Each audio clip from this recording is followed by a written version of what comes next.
Thả ta ra. Người biết ta là ai không? Im lặng cho ta. Ta nói cho người biết, ta chính là Thiên Kim Khả Thị. Thì đã sao? Hôm nay ta chính là muốn mạng của ngươi.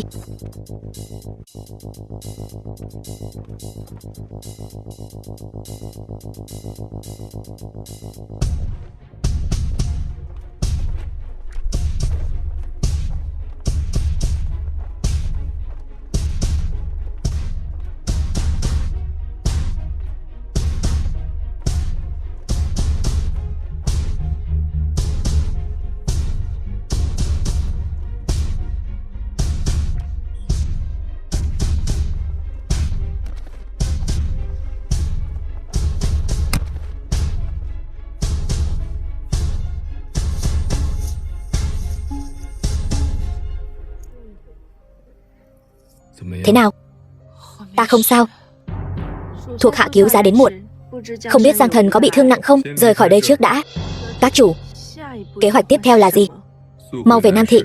Các chủ, Nam Thị nguy hiểm, nhất định phải quay lại sao? Bạch Lang đã mai danh ẩn tích nhiều năm, lần này gây náo loạn ở Nam Thị là thời cơ tốt để bắt hắn. Đã rõ. Thuộc hạ lập tức đi làm.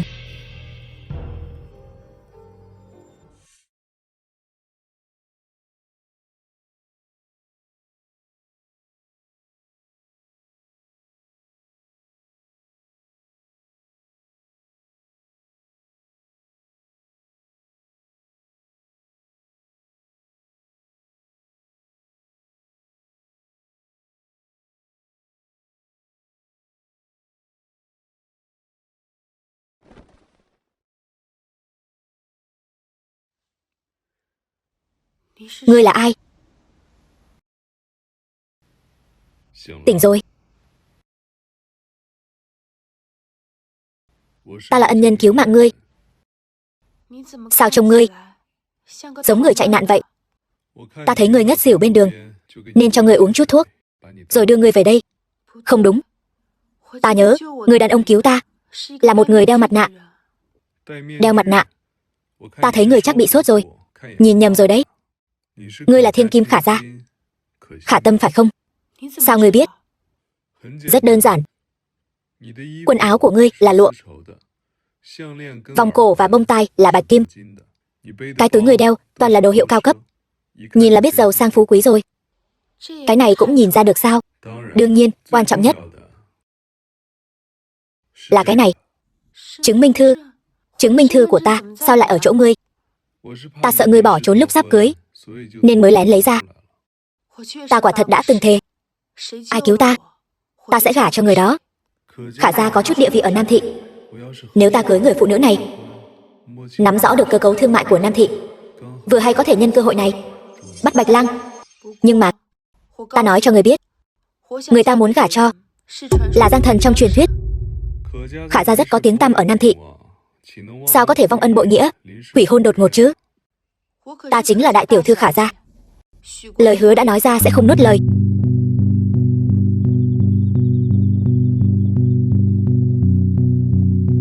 Cầm lấy. Ta nói cho người hay, người nhà của ta chắc chắn sẽ coi thường ngươi. Tuy hôm nay chúng ta kết hôn, nhưng biết đâu ngày mai sẽ ly hôn. Ngươi muốn ly hôn với ta, điều ảnh hưởng là danh tiếng của Khả gia. Ngươi đã từng nghe nói đại tiểu thư Khả gia kiêu ngạo ngỗ ngược, oai phong lẫm liệt. Hôm nay gặp mặt, quả nhiên danh bất hư truyền. Ta nói cho người biết, người ta muốn lấy là Giang Thần trong truyền thuyết. Giang Thần còn con thì tính là cái gì? Ta tự mình có thể trở thành Giang Thần, chỉ bằng ngươi, e là cả đời ngươi cũng không bằng được. Tốn kém quá.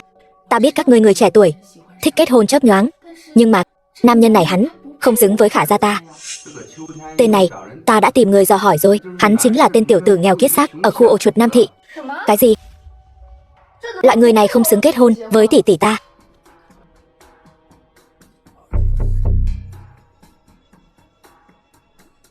Ngươi là thằng danh con nào đây?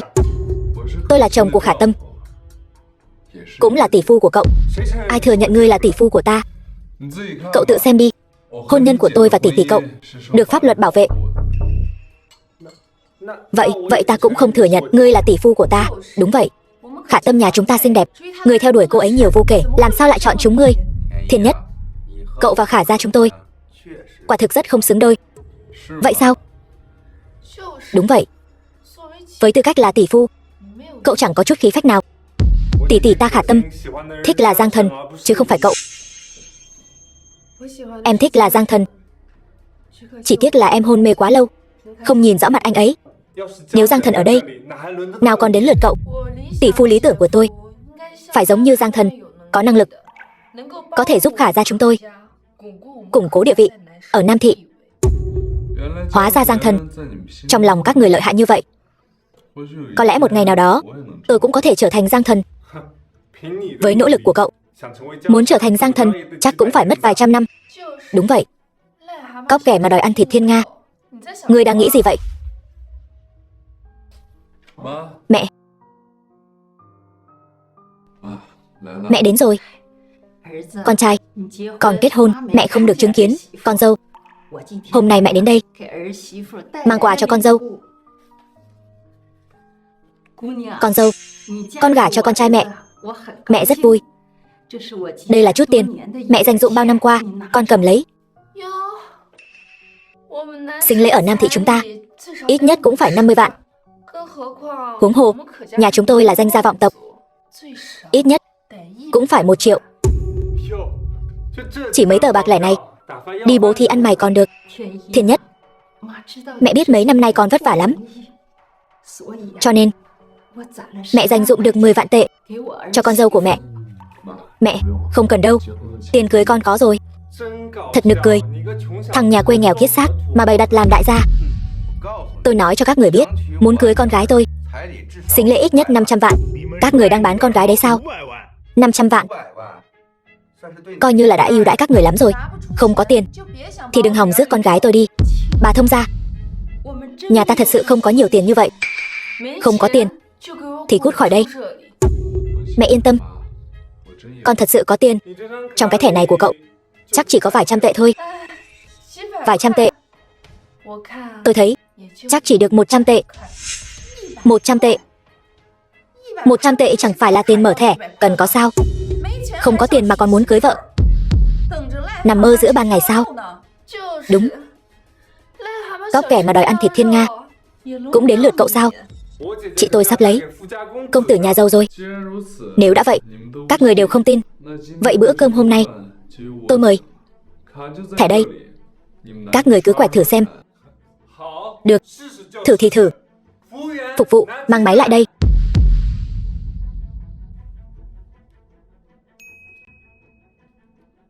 Thưa ngài, trong thẻ còn 10 triệu tệ.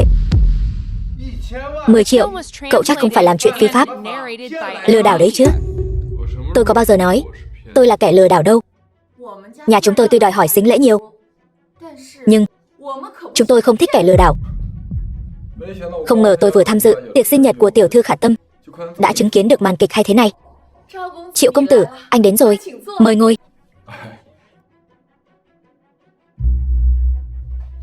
Bác gái, cháu nghe nói có người ở đây lừa đảo. Ai vậy? Chính là hắn, Thu Thiên Nhất. Để tôi xem nào. Cái thẻ này là thật. Cậu, sao cậu lại có nhiều tiền như vậy? Không phải con cháu thế gia danh môn thì không xứng cưới con gái tôi. Khả Tâm nhà chúng tôi là thiên kim tiểu thư. Nhà chúng tôi là một trong những đại gia tộc tiếng tăm lừng lẫy ở Nam Thành. Mấy tên lang thang các người cũng xứng làm người nhà họ Khả chúng tôi sao? Láo xược. Tuy nhà chúng tôi nghèo, nhưng Khả Tâm gả vào Thu gia chúng tôi chính là người Thu gia. Người nhà họ Khả là sao? Người Thu gia các người đừng có đùa. Các người cũng xứng sao? Nhà họ Thu chúng tôi trước đây ở Kinh Thành đều là quan lớn cả, chỉ là cả đời thanh liêm, không có tích lũy mà thôi. Quan lớn Kinh Thành thì đã sao? Bây giờ chẳng là gì nữa rồi. Nhà chúng tôi bây giờ đúng là không có quyền thế, nhưng ít ra con trai tôi không tồi. Tôi nói cho bà biết, đây chính là khoảng cách giữa chúng ta. Khả Tâm nhà chúng tôi vất vả lắm mới trưởng thành, không thể qua loa gả đi như vậy được. Người anh rể lý tưởng của tôi không phải loại người như anh. Khả Tâm đã gả cho con trai tôi rồi thì nó sẽ đối xử tốt với con bé. Tốt thì đã sao? Cái chúng tôi cần là thể diện, là danh dự của gia tộc. Tôi nghe nói các người hiện vẫn còn sống ở khu ổ chuột Nam Thị. Tôi đã mấy lần định cho người đi khai phá chỗ đó rồi, nhưng lại có mấy hộ dân cứng đầu, cứ bám giết không chịu đi. Hai người yên tâm, tôi sẽ dành dụm tiền mua biệt thự cho Khả Tâm. Biệt thự? Mẹ ngươi và anh trai ngươi đều sống ở khu ổ chuột kia, còn mua biệt thự nữa chứ? Nằm mơ đi. Cái khu ổ chuột đó, nhà chắc sắp dột nát hết rồi. Nếu có chút tiền thì đã dọn ra khỏi đó lâu rồi. Các người khinh người quá đáng, chính là khinh thường các người đấy. Làm sao? Chị đã lỡ dại gả cho anh ta rồi. Chúng ta là người nhà thì không thể hồ đồ được. Một cô gái tốt như Khả Tâm thì nên gả vào nhà họ Triệu chúng tôi mới phải. Đây là căn nhà tôi vừa trả hết tiền mặt để mua ở Vạn Thủy Lâm Cung. Chị đúng là không có mắt nhìn, còn dây dưa với tên vô dụng này. Tôi nhận thay chị tôi vậy. Vậy thì đa tạ em vợ. Loại con nhà nghèo như thế này vất vả lắm mới chen chân được vào giới nhà giàu chúng tôi, chắc chắn là không nỡ rời đi rồi. Không rời cũng phải rời. Nhà họ Khả chúng tôi cần là gia đình môn đăng hộ đối, chứ không phải loại sống ở khu ổ chuột. Chỉ cần anh chịu ly hôn, chúng tôi có thể trả cho anh một khoản tiền tương xứng. Nhà họ Khả chúng tôi gia đại nghiệp đại. Sau khi ly hôn, tôi đảm bảo anh sẽ được sống trong nhung lụa. Nhóc con, bây giờ anh vẫn chưa có việc làm phải không? Vậy thì sau khi tôi và Khả Tâm kết hôn, anh đến nhà tôi làm quản gia đi. 1 tháng trả cho anh 10 vạn, cũng đủ cho anh sống ở Nam Thị rồi. Thiên Nhất, hay là ly hôn đi, không ép họ theo chúng ta nữa. Thu Thiên Nhất, đừng làm loạn nữa. Còn thấy chuyện chưa đủ lớn sao? Tôi đã nói rồi, ta sẽ cho Khả Tâm một mái ấm, nhưng các người cũng phải cho ta chút thời gian. Hôn nhân coi trọng môn đăng hộ đối, chỉ có những người như chúng ta danh gia vọng tộc mới xứng đôi vừa lứa. Thằng nhóc này, cút đi. Các người là muốn nhà phải không? Chắc chắn rồi. Khả Tâm nhà chúng tôi từ nhỏ được nuông chiều, ít nhất cũng phải căn hộ cao cấp trở lên. Được, chờ đấy. Đồ bần cùng mà còn sĩ diện hão. Lại gọi cho ai vậy? Thật không biết còn cố chấp cái gì nữa. Triệu Hiểu, Khả Tâm nhà chúng tôi có thể kết hôn với cậu, thật sự là vinh hạnh của hai nhà chúng ta. Phải, lần này Triệu Khả hai nhà chúng ta liên hôn, nhất định có thể giúp gia tộc nâng lên một tầm cao mới. Alo, Giám đốc Khả, dự án du lịch Nam Duệ mà công ty chúng ta nghiên cứu bị người ta hớt tay trên. Cái gì? Bị ai? Không nói, chỉ bảo xin lỗi chúng ta. Xin lỗi. Ba, chuyện lớn không hay rồi. Có thể có chuyện lớn gì? Có phải dự án du lịch mà chúng ta mới khai phá xong rồi không? Không phải bị người ta mua lại rồi? Không thể nào. Dự án này vẫn luôn là do gia tộc chúng ta độc lập đầu tư, sao có thể bị người ta mua lại được? Ba, không hay rồi, Lục gia rút vốn rồi. Cái gì? Lục thị tập đoàn rút vốn rồi. Ba. Thu Thiên Nhất, cậu rốt cuộc đã giở trò quỷ gì, dám động đến đồ của Khả gia chúng ta? Cậu đồ tiểu nhân. Tôi muốn xem thử ai mới là tiểu nhân. Thiên Nhất, tôi đến muộn rồi. Đây là tình huống gì? Đây là tổng tài tập đoàn đã mua lại dự án của các người. Lục Côn, tổng tài Lục thị tập đoàn tài phiệt có thể sánh ngang với Khả gia ở Nam Thị. Thằng nhóc này không nói dối. Ba, Lục tổng đến rồi. Lục tổng nào? Khả tổng làm sao vậy? Sao lại ngất xỉu ở nhã cư? Chẳng lẽ là vì tôi mua lại dự án của các người mà tức đến hộc máu? Là anh mua lại dự án của chúng tôi? Đương nhiên, tôi nhận lời ủy thác của Thu thiếu gia đến đây để giải quyết khó khăn này. Không ngờ lại thấy cảnh này. Lục tổng, ngài đại giá quang lâm, thật là làm rạng rỡ hàn xá. Ngài mua lại dự án này thật là một quyết định sáng suốt. Đó là điều hiển nhiên. Lục thị tập đoàn của tôi dù sao cũng là tập đoàn tài phiệt hàng đầu ở Nam Thị. Cho dù ở Giang Đô cũng có một chỗ đứng. Một dự án nhỏ nhoi vẫn chưa đủ để kiêu ngạo. Đúng vậy, Lục thị của ngài danh tiếng vang xa, không biết tại hạ có thể được thơm lây chút nào không đây? Ngươi, ta vừa mới từ đại học Cách Lạp Nặc du học trở về, vẫn chưa có công việc chính thức. Không biết có thể đến công ty của ngài nhậm chức không? Triệu Hiểu đại thiếu gia của Triệu thị tập đoàn, thiên tư thông minh, học hành thành tài, là học bá của đại học kinh tế quản lý Cách Lạp Nặc, người thừa kế tương lai của Triệu thị tập đoàn. Ngài quá khen. Ta từ nhỏ đã ở công ty của gia phụ, thấm nhuần thương đạo, thông hiểu đạo lý kinh doanh. Không biết có thể gia nhập môn hạ của ngài không? Đừng, bái sư không dám nhận. Ta không xứng làm sư phụ của ngươi. Ngài không xứng thì còn ai xứng nữa. Thu thiếu gia, bên cạnh ta đây, có điều ta thấy. Ngươi nợ hắn một lời xin lỗi. Sao? Chỉ hắn xuất thân từ khu ổ chuột. Không. Vậy còn không mau xin lỗi? Hay là coi thường Lục thị tập đoàn của ta? Thu thiếu gia, ngài đại nhân đại lượng, ngài tha thứ cho tôi. Nói cái gì vậy? To lên. Xin lỗi Thu thiếu gia. Thôi được rồi, hôm nay chuyện này bỏ qua. Thiên Nhất, cứ vậy bỏ qua. Bọn họ cũng không có gì sai. Cứ vậy đi. Thiên Nhất, nếu không thì ngài rủ lòng thương, làm ơn giúp chúng tôi cầu xin Lục tổng trả lại dự án cho chúng tôi đi. Đúng, đều là chúng tôi không biết điều. Tôi xin lỗi các ngài. Xin lỗi thì miễn đi. 3 ngày sau, ta sẽ cưới Khả Tâm về Thu phủ. Sính lễ lúc đó sẽ không thiếu ngươi một xu một hào. 3 ngày sau nếu không đến thì đừng trách ta thu mua luôn dự án khác của Khả gia. Khả Tâm, 2 ngày nay ngoan ngoãn thu dọn hành lý. Thu thiếu phụ của ta không phải muốn đến thì đến, muốn đi thì đi đâu. Thu thiếu gia, người đã đến rồi. Thu Thiên Nhất, gan người thật lớn, dám dùng xe bánh mì đến đón ta sao? Quả nhiên là đại tiểu thư Khả gia. Khí chất cao quý này đúng là không giấu được.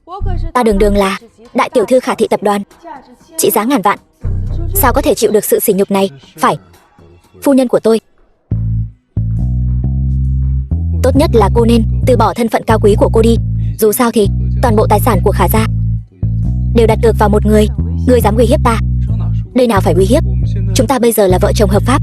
Của cô là của tôi chẳng phải cũng là của cô sao? Ngươi có thứ gì chứ? Cả cái giang đô rộng lớn này chính là quà của ta tặng cho ngươi. Ngươi chẳng lẽ không thích? Thứ lừa đảo mà có được ta không thèm. Nhưng ta nói cho ngươi biết, ngươi bây giờ không có năng lực mà kén cá chọn canh với ta. Nếu ngươi dám làm ra chuyện gì trái ý ta, ta sẽ khiến cho Khả thị tập đoàn của các ngươi tan thành mây khói.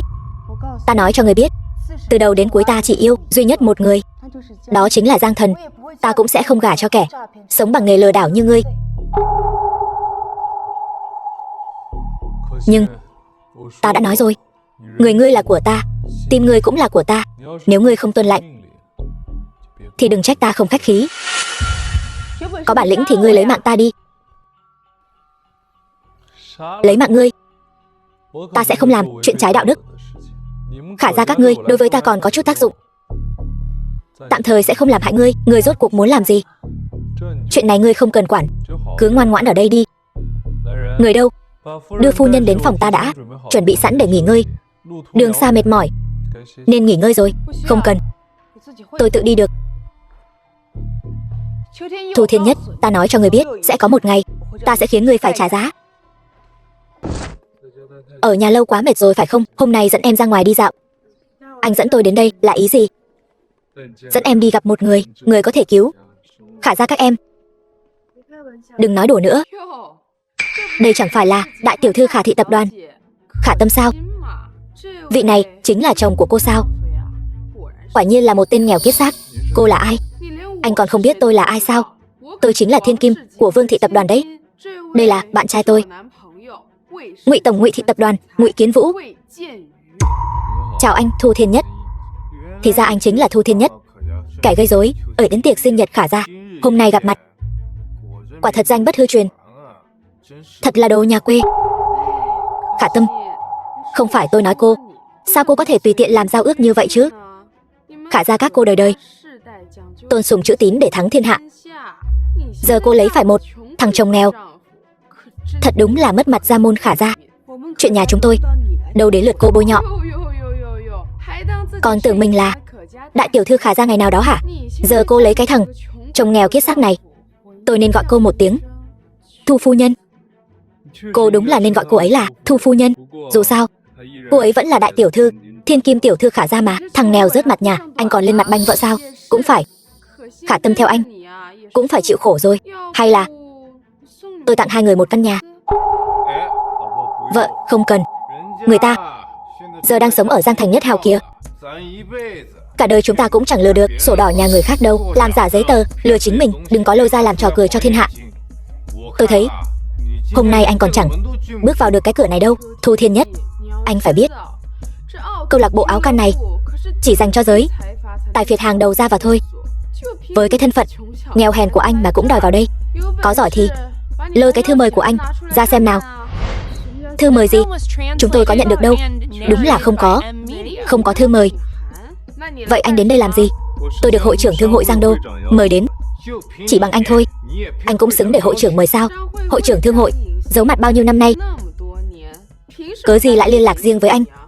Anh đừng có bịa đặt nữa. Bảo vệ, loại người này không được phép vào. Ngài không có thư mời, cấm vào. Thôi được rồi Thu Thiên Nhất, chúng ta đi. Phiền anh gọi quản lý của anh ra đây, nói Thu Thiên Nhất đến rồi. Cảm ơn. Quản lý, ở đây có một tên họ Thu muốn gây rối. Thu Thiên Nhất, đừng có giả vờ nữa. Nói dối nhiều vậy, anh không thấy mệt sao?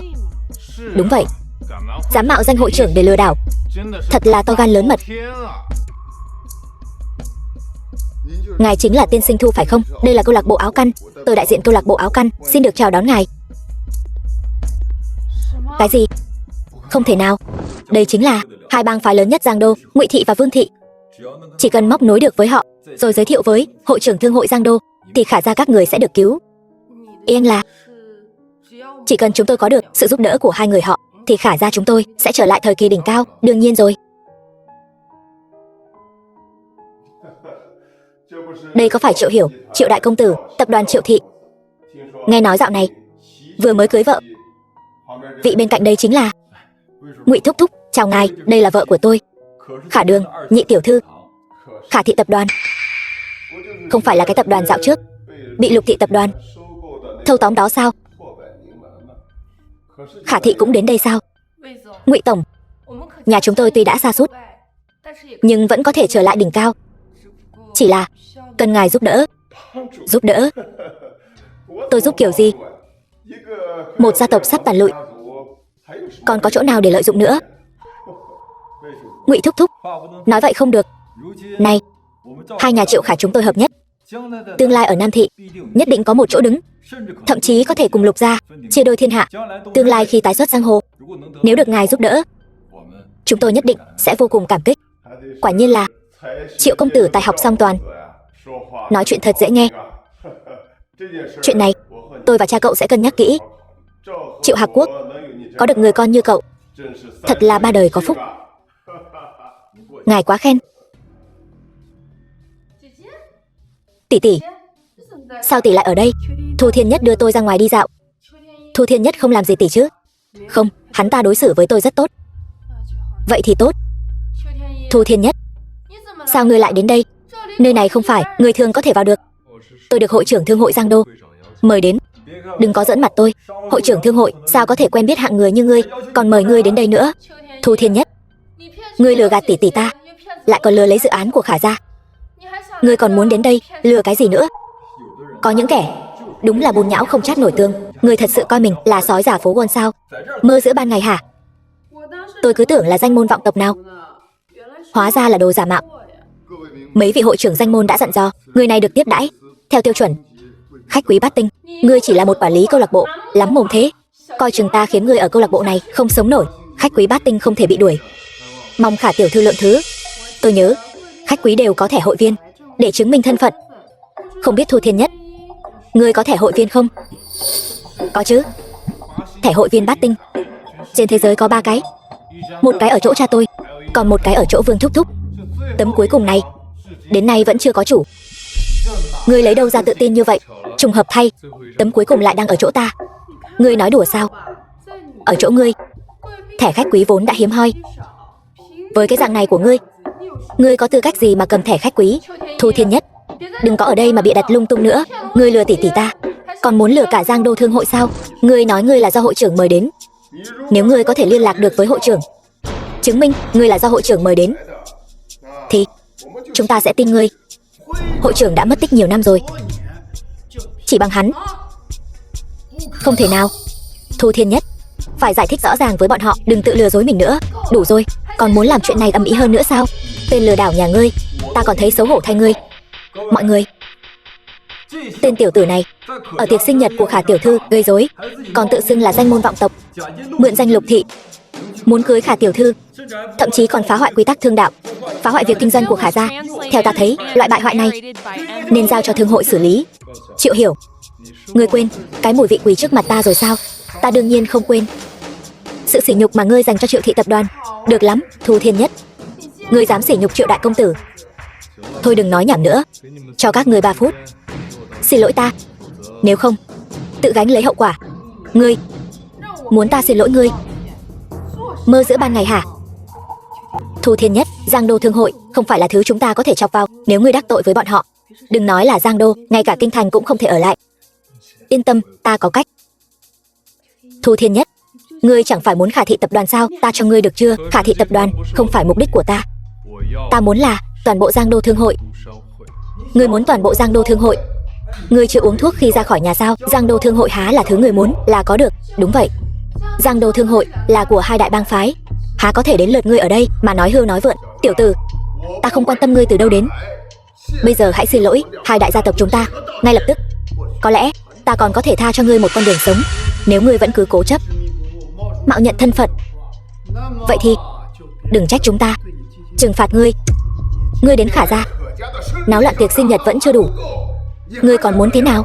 Ngay cả thiên kim Khả gia cũng đã gả cho ngươi rồi, ngươi còn muốn gì nữa? Ta muốn các ngươi quỳ xuống xin lỗi ta. Được, ngươi cứ đợi đấy, đợi hội trưởng thương hội đến sẽ cho ngươi đẹp mặt. Cái gì? Hội trưởng sắp đến? Theo ta được biết, hội trưởng đã mất tích nhiều năm. Những năm qua, mọi công việc trong thương hội đều do trợ lý của ông ấy thay mặt hoàn thành. Nếu hôm nay mà được gặp hội trưởng thì vương gia ta thật là tam sinh hữu hạnh. Còn 1 phút, mau xin lỗi, nếu không tự gánh lấy hậu quả. Thu Thiên Nhất, đừng ở đây hù dọa chúng ta nữa. Đợi hội trưởng đến, cái đuôi cáo của ngươi sẽ không giấu được nữa đâu. Đúng vậy, ngươi giấu thế nào? Hội trưởng thương hội Giang Đô đến rồi. Lục Côn, sao lại là ngươi? Ngươi không phải là tổng tài Lục thị sao? Sao lại là hội trưởng thương hội? Ta hiểu rồi. Lần trước náo loạn tiệc sinh nhật Khả gia, ngươi và Thu Thiên Nhất cấu kết với nhau hãm hại Khả gia chúng ta. Chẳng lẽ lần này ngươi cũng giống hắn, mạo danh thân phận? 2 anh em các ngươi thật sự là cùng một ruột. Gia thế Lục thị tập đoàn lớn như vậy, vậy mà lại cùng loại chuột cống này lăn lộn với nhau, thật là làm mất mặt Giang Đô. Đúng vậy Lục tổng, ngài trẻ tuổi tài cao, đã ngồi lên vị trí tổng tài, sao có thể tự hạ thấp thân phận, cùng loại người này cấu kết? Đúng vậy Lục tổng, ngài chắc là bị hắn mê hoặc rồi. Lục tổng, ngài mau tỉnh ngộ, đoạn tuyệt quan hệ với Thu Thiên Nhất đi. Ngụy gia chúng tôi sẽ cho ngài một cơ hội để ngài gia nhập thương hội của chúng tôi, cùng chúng tôi xây dựng Giang Đô, một công đôi việc. Cớ sao không làm? Ta không cần. Khẩu khí thật lớn. Thương hội Giang Đô là nơi biết bao thương nhân mơ ước đặt chân đến, vậy mà ngươi còn không thèm. Ta không cần gia nhập thương hội Giang Đô, bởi vì thương hội Giang Đô chính là do Lục thị tập đoàn của ta thành lập. Lục Côn, Thu Thiên Nhất nói năng ngông cuồng, cũng thôi đi. Sao ngươi cũng giống hắn vậy? Ngươi đừng để bị hắn lôi kéo. Đúng vậy Lục Côn, ngươi phong độ ngời ngời, chính nhân quân tử, sao có thể bị tiểu nhân này xúi giục thành ra bộ dạng này? Thương hội Giang Đô luôn kiên trì lý niệm không can thiệp lẫn nhau, hợp tác cùng có lợi, giờ đây lại bị Thu Thiên Nhất phá hỏng. Chư vị, ta nghĩ nên nhanh chóng khống chế Thu Thiên Nhất, giao cho thương hội xử lý, xem ai dám. Ta và thiếu gia Thu huynh đệ tình thâm, hôm nay ai muốn động đến hắn phải bước qua xác ta. Lục tổng, ngươi tại sao còn chấp mê bất ngộ? Chẳng lẽ thật sự phải đợi hội trưởng đến ngươi mới chịu tỉnh ngộ sao? Lục Côn, nếu ngươi đã như vậy, vậy thì đừng trách chúng ta không khách khí. Người đâu? Bắt Lục thị tổng tài lại cho ta. Ai dám? Ta là tổng tài Lục thị tập đoàn, ai dám động ta? Sao không dám? Dọn sạch chướng ngại vật, trả lại sự thanh tịnh, đây là việc nghĩa. Sau khi việc thành, 2 đại gia tộc sẽ phải nhìn ta bằng con mắt khác, thậm chí có khả năng trở thành danh môn thứ 5. Đến lúc đó còn liên quan gì đến Lục thị các người nữa? Lục thị tập đoàn ta gây dựng trăm năm, ở Giang Đô cho đến kinh thành, luôn cần cù làm việc, chưa từng chạy theo số đông. Hôm nay coi như để ta được thấy đức hạnh của các ngươi. Người đâu? Còn không mau bắt hắn lại cho ta. To gan. Phụ thân người đến rồi. Cái gì? Lục lão gia này chính là chủ tịch hội đồng quản trị của Lục thị tập đoàn. Nghe đồn rằng Lục thị tập đoàn đã sớm chuyển chức chủ tịch cho Lục Côn rồi.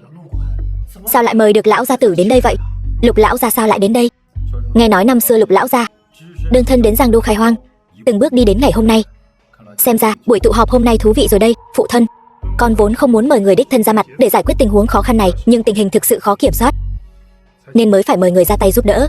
Vừa rồi là ai nói muốn bắt con trai ta vậy? Lục lão gia, tôi không biết ngài đến đây, tôi cũng chỉ là nhất thời nổi hứng, đều là do đứa nhỏ kia xúi giục. Đúng vậy, lão gia, đều là do thằng nhóc này quậy phá yến tiệc, cho nên chúng tôi mới hiểu lầm.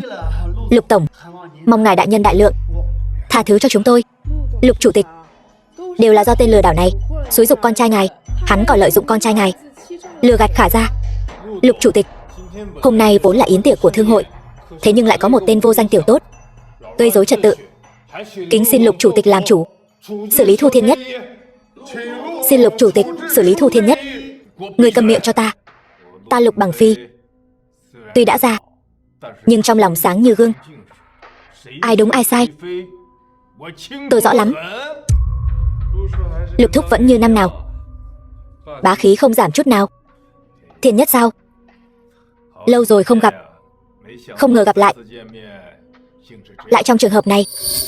Cái gì? Chuyện gì vậy? Cậu ta tên là Thu Thiên Nhất, là nghĩa tử của Lục mỗ ta. Cái gì? Nghĩa tử? Không thể nào, nhất định là hắn mạo danh lừa gạt ngài. Lời phụ thân tôi nói lẽ nào là giả? Đường đường Lục gia chẳng lẽ lại lừa các ngươi? Cho dù là thật thì Lục Côn là trợ lý hội trưởng thương hội, còn chưa biết thật giả thế nào. Đúng vậy, nhà họ Lục bọn họ giả mạo lãnh đạo thương hội, chuyện này không giả chứ? Lục Côn nói không sai, Giang Đô thương hội chính là do Lục thị tập đoàn một tay sáng lập. Ta không tin, trừ phi ngươi có thể lấy ra biểu tượng của Giang Đô thương hội, vô cực thiên kim. Phải đó, vô cực thiên kim này sắc đẹp như ngọc, dưới ánh đêm có thể phát ra kim quang. Năm đó kinh thành đại loạn, hội trưởng chạy đến Giang Đô thành lập Giang Đô thương hội và dùng vô cực thiên kim này làm biểu tượng của thương hội. Bao nhiêu năm nay, vô cực thiên kim này bặt vô âm tín, từ khi ta gia nhập thương hội cũng chưa từng thấy. Lục Côn, ngươi nói ngươi là trợ lý của hội trưởng Giang Đô thương hội, vậy ngươi hẳn phải biết vô cực thiên kim ở đâu rồi. Không bằng ngươi lấy ra cho chúng ta xem thử, để chứng minh lời ngươi nói do chính ta sắc phong. Còn cần chứng minh sao? Lục tổng, ngài thật sự là hội trưởng sao? Nhìn thế này, từ khi chúng ta gia nhập thương hội chưa từng thấy kim dung của hội trưởng, chỉ nghe danh chưa thấy người. Nghe hắn nói vậy, thật sự giống hội trưởng. Nghe nói Lục tổng ẩn lui nhiều năm, cũng giống như hội trưởng ẩn danh dấu tích. Xem ra thật sự là hội trưởng. Được rồi, các ngươi đã không tin, vậy thì để các ngươi được thấy. Lấy thiên kim ra.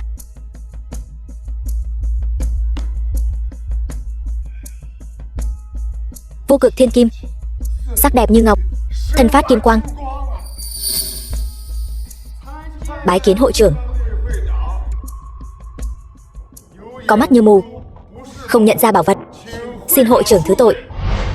Lục mỗ ta hôm nay xuất hiện vốn chỉ muốn xem thử Giang Đô thương hội của ta phát triển như thế nào, không ngờ lại chứng kiến hôm nay lại xảy ra chuyện này. Lục hội trưởng, tôi đã biết lỗi rồi, mong ngài thứ lỗi. Không chỉ riêng ngươi phải xin lỗi. Đúng, Kiến Vũ, mau lại đây, tạ tội với hội trưởng. Tiểu nhân có mắt như mù, mạo phạm Lục hội trưởng, kính xin Lục hội trưởng thứ tội. Con không được dạy, là lỗi của cha. Người đâu? Thanh toán. Ngụy thị tập đoàn, toàn bộ tài sản đều sáp nhập vào Lục thị tập đoàn. Lục hội trưởng, chuyện này không được. Đây là muốn đoạn tuyệt huyết mạch của tôi, chính là muốn đoạn tuyệt huyết mạch của ngươi. Hai đại bang phái các ngươi chẳng làm nên trò trống gì, nên Giang Đô mới trở nên như thế này.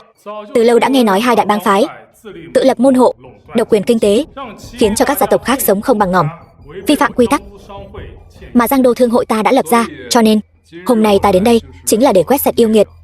Chúng lại dám sỉ nhục ta bằng lời nói và hành động. Tốt lắm, các ngươi thật to gan. Người đâu? Tịch thu toàn bộ tài sản của hai đại bang phái, xung công quỹ thương hội, trục xuất khỏi Giang Đô. Hội trưởng, tuyệt đối không được.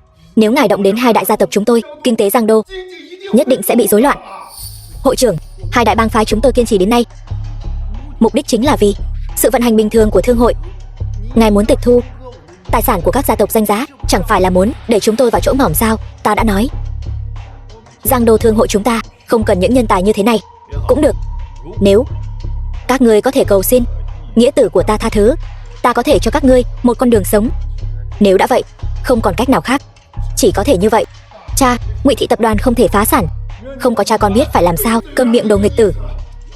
Nếu không phải ngươi ở đây làm loạn, Ngụy gia chúng ta có rơi vào tình cảnh này không? Cha, tất cả đều là do tên tiểu nhân Thu Thiên Nhất kia mê hoặc cha. Còn cứng miệng sao? Hội trưởng, tôi nguyện xóa tên Ngụy Kiến Vũ khỏi gia phả. Từ nay coi như không còn người này nữa. Cha, con là con trai của cha. Cha, cút ngay cho ta. Cút. Ngụy tổng thật là diễn một màn đại nghĩa diệt thân. Hội trưởng, thuộc hạ nguyện tự xóa tên khỏi gia phả, từ nay rời khỏi Giang Đô. Kính xin hội trưởng có thể tha mạng cho con gái tôi. Cha đang nói gì vậy? Đủ rồi, bao nhiêu năm qua ngươi cũng sống sung sướng lắm rồi, đừng nói nữa. Không, tôi rất tự biết lượng sức mình đấy. Chúng tôi có lỗi với sự dìu dắt của hội trưởng, xin ban cho tôi được rời hội. Mong hội trưởng chừa cho con đường sống. Được, coi như các ngươi biết sai sửa lỗi, ta cũng cho các ngươi một con đường sống. Cho các ngươi 3 ngày kiểm kê rõ ràng tài sản, toàn bộ giao cho Thu Thiên Nhất. Lục thúc, việc này không ổn lắm. Có gì không ổn? Năm đó ngươi cứu ta một mạng, cha làm vậy cũng coi như báo đáp ngươi. Thiên Nhất, chúng ta đã lâu không gặp, lần này coi như là quà gặp mặt ta tặng ngươi. Nếu đã như vậy, vậy ta xin cảm tạ Lục thúc. Sao Thu Thiên Nhất lại là nghĩa tử của Lục hội trưởng? Tuy giấy trắng mực đen rõ ràng, nhưng biểu hiện của Lục hội trưởng cũng không giống như bị mê hoặc. Thu Thiên Nhất, người rốt cuộc còn bí mật gì? Thiên Nhất, hiếm khi hôm nay ta ra ngoài, kết quả lại gặp được ngươi. Hai cha con chúng ta thật có duyên phận. Vừa đúng, mấy ngày nữa là thọ 60 của ta, ngươi nhất định phải đến. Thu Thiên Nhất, tại sao ngươi không nói thật với ta? Ngươi rốt cuộc có phải là nghĩa tử của Lục Thị tập đoàn không? Vừa rồi ở hội trường chẳng phải đã rõ ràng rồi sao? Không, ngươi nhất định đang lừa ta. Ngươi không thể thành thật một chút sao? Tùy ngươi tin hay không, ta không muốn nói với ngươi những thứ này nữa. Đúng rồi, quyền chuyển nhượng Khả Thị tập đoàn, ngươi suy nghĩ thế nào rồi? Ta đã nói hôm nay ngươi sao lại đột nhiên đưa ta ra ngoài? Thì ra là vì chuyện này. Chuyện quyền chuyển nhượng cổ phần không do ngươi cân nhắc, ta sẽ không ký. Muốn ký cũng phải để người nhà đồng ý. Bạch Thanh, theo ta được biết, đại tiểu thư Khả Thị tập đoàn nắm giữ 30% cổ phần của công ty, là cổ đông lớn thứ hai của Khả Thị tập đoàn. Hai chúng ta đã kết hôn rồi, còn phân biệt gì nữa? Kết hôn thì sao? Ta nói lại với ngươi lần nữa, Thu Thiên Nhất, ta yêu Giang Thần, không phải tên lừa đảo mưu mô như ngươi. Ngươi cũng biết, hiện tại ta là nghĩa tử của Lục Thị chủ tịch, tương lai sẽ vào hội đồng quản trị Lục Thị. Đừng mơ tưởng, cho dù Lục chủ tịch truyền vị, cũng phải truyền cho Lục Côn, con trai ruột của ông ấy. Thế nào cũng không đến lượt ngươi. Ta khuyên ngươi bây giờ tốt nhất là ký hợp đồng đi, nếu không ta sẽ thâu tóm tất cả những gì còn lại của Khả Thị. Khả tiểu thư, mời ký.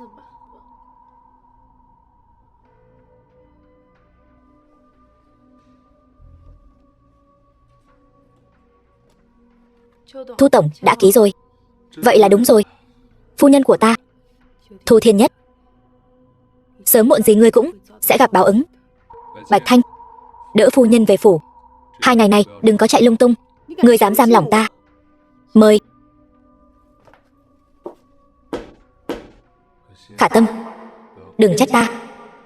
Vì kế hoạch sau này của ta, chỉ có thể để ngươi chịu thiệt thòi 2 ngày. Thu thiếu, cổ phần của Khả Thị tập đoàn đã toàn bộ chuyển nhượng sang tên ngươi. Tiếp theo phải làm gì? Tài sản của hai bang phái lớn đã kiểm kê xong. Ý của Lục tổng là giao cho ta quản lý. Truyền xuống, chiêu cáo toàn Giang Đô, Khả Thị tập đoàn chính thức đổi tên thành Thu Thị tập đoàn. Ngày kia lên sàn.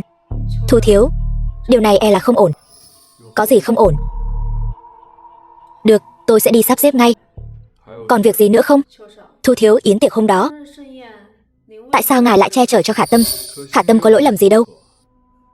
Tuy là quan hệ lợi ích, dù sao cũng là vợ chồng, giữ thể diện cho cô ấy là điều nên làm.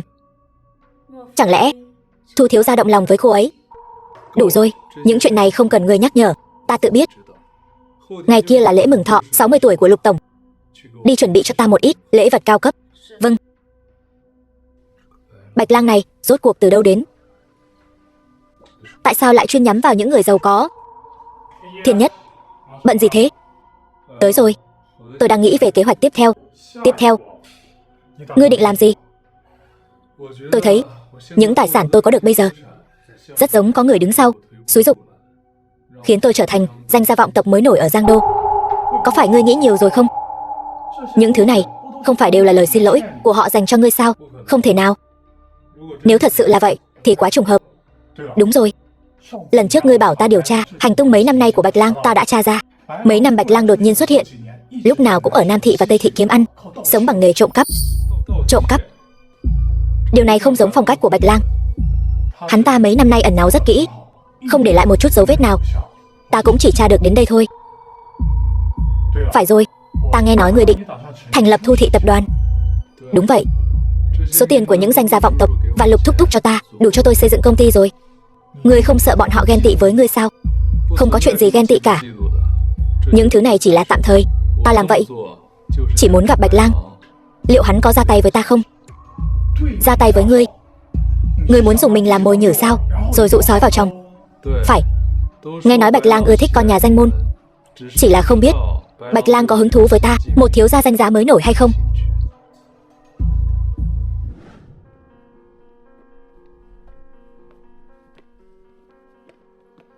Đứng lại. Ngươi là ai? Ta là ai sao? Ta là Thu ca ca của muội chứ ai? Ta là ai sao? Cái gì? Thu ca ca? Huynh là Thu ca ca? Huynh cuối cùng cũng trở về rồi. Huynh có biết muội đợi huynh bao lâu rồi không? Huynh đừng nói là quên cả tên muội rồi nhé. Sao ta dám quên chứ? Muội chính là bảo bối của Lục thúc thúc mà. Hồi nhỏ nghịch ngợm, còn đốt cả quần áo của ca ca. Muội huyên đó mà. Thu ca ca, không ngờ bao nhiêu năm rồi mà huynh vẫn còn nhớ muội. Sao vậy? Hôm nay đến nhà chúng tôi là tới cầu hôn tôi sao? Tiểu thư, người trước mặt cô không còn là Thu ca ca của ngày xưa nữa rồi. Anh ấy bây giờ là chủ tịch tập đoàn Thu Thị, chồng của Khả tiểu thư. Cái gì? Huynh kết hôn rồi? Đúng vậy. Vợ anh hôm nay hơi mệt nên anh không đưa cô ấy đến. Sao khóc rồi? Đừng khóc nữa, để ca ca muội biết lại tìm ta gây chuyện bây giờ. Thu ca ca, huynh gạt muội. Huynh đã nói là sẽ để muội đợi huynh, đợi huynh trở về thì sẽ cưới muội mà. Huynh lại đi lấy vợ rồi. Thôi nào, đừng khóc nữa. Tiểu tổ tông ngoan nào. Thu ca ca lát nữa mua kem cho muội ăn nhé được không? Huynh vẫn xem muội là còn nít sao?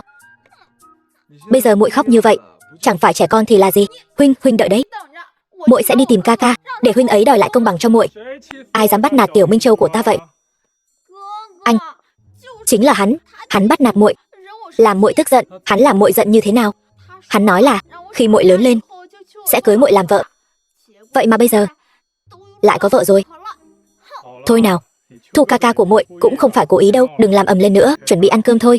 Quản gia, đưa cô ấy vào trong. Vâng, tiểu thư.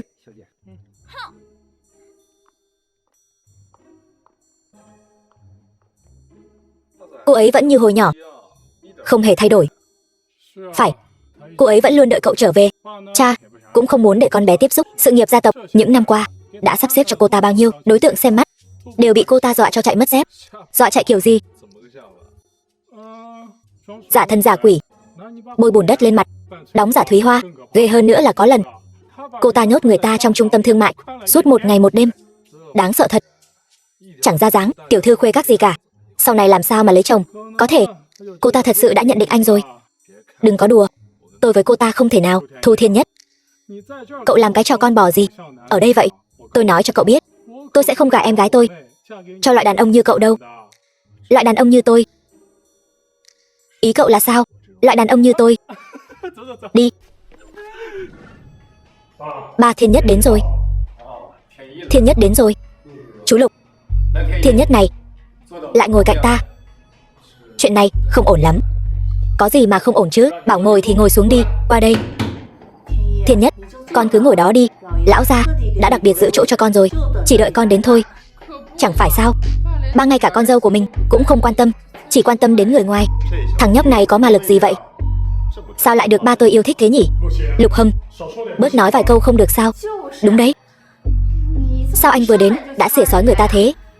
Người không biết, còn tưởng anh là đội sửa chữa đấy. Thích cãi nhau thế. Thôi nào, hai đứa bớt nói lại đi. Thiên Nhất, lại đây ngồi.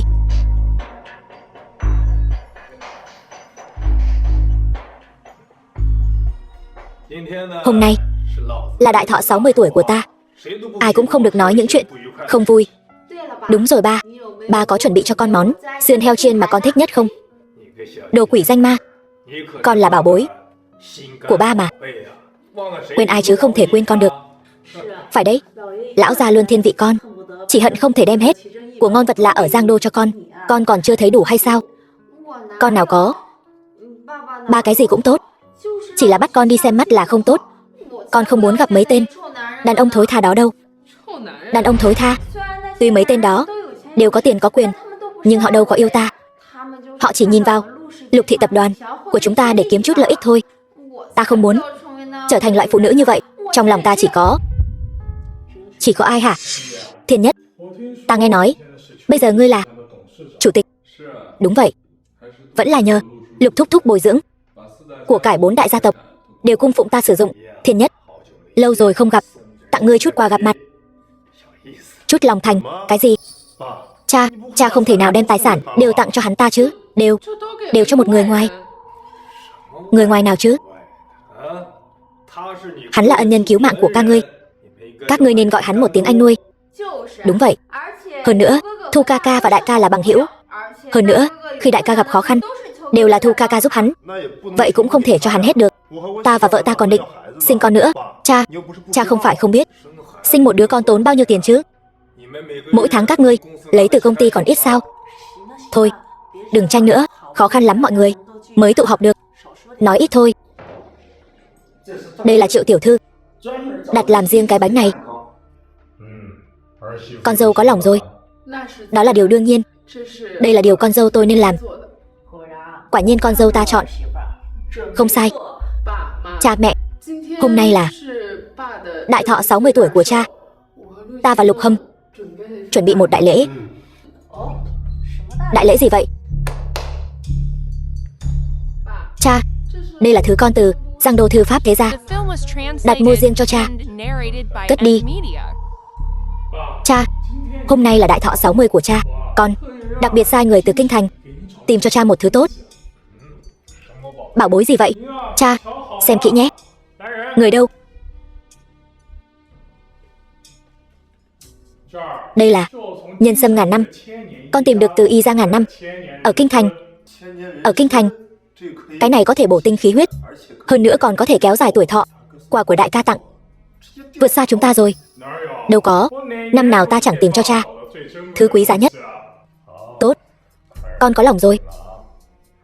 Cất đi. Lục thúc thúc, hôm nay con cũng tặng cho người một món quà. Quản gia, cái này là con nhờ người từ kinh thành tìm cho người. Bảo bối này không tồi. Bảo vật này có lai lịch lớn. Nghe đồn là bảo vật truyền đời của kinh đô. Bảo vật truyền đời của kinh đô. Không lẽ là Bối Hải Ngưng Châu sao? Nghe nói Bối Hải Ngưng Châu nằm sâu dưới đáy biển ngàn dặm, hội tụ tinh hoa trời đất và con người, là bảo vật vô cùng quý giá. Bảo vật này làm sao hắn ta có thể tìm thấy được? Không lẽ là đồ ăn cắp? Sao nào? Trong mắt cô, đồ của tôi đều là đồ ăn cắp hết sao? Chẳng phải vậy sao? Kẻ có thân phận như cậu thì làm sao xứng đáng có được bảo vật quý giá như vậy? Chỉ có đại ca tôi mới xứng đáng sở hữu nó. Đó là điều tất nhiên. Đại ca là trụ cột của Lục gia chúng ta, là người kế nhiệm tương lai của Lục thị tập đoàn. Chỉ không biết lúc đó Lục Hâm chúng ta có còn cơ hội này không thôi. Chị dâu, chị nói vậy là có ý gì? Chẳng lẽ chị đang nói ba thiên vị đại ca sao? Lời này tôi không thích nghe chút nào. Cái gì mà tôi thấy ba thiên vị đại ca? Em đừng có suy diễn lung tung.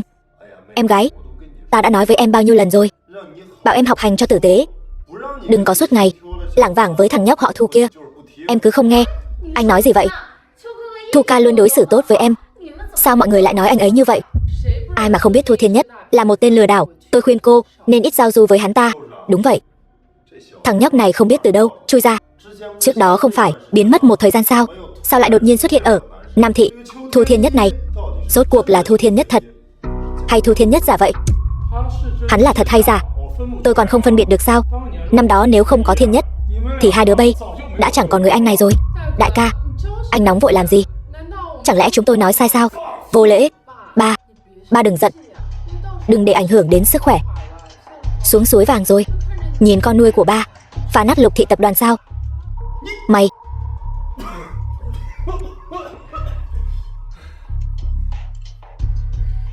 Hôm nay là đại thọ của Lục lão gia.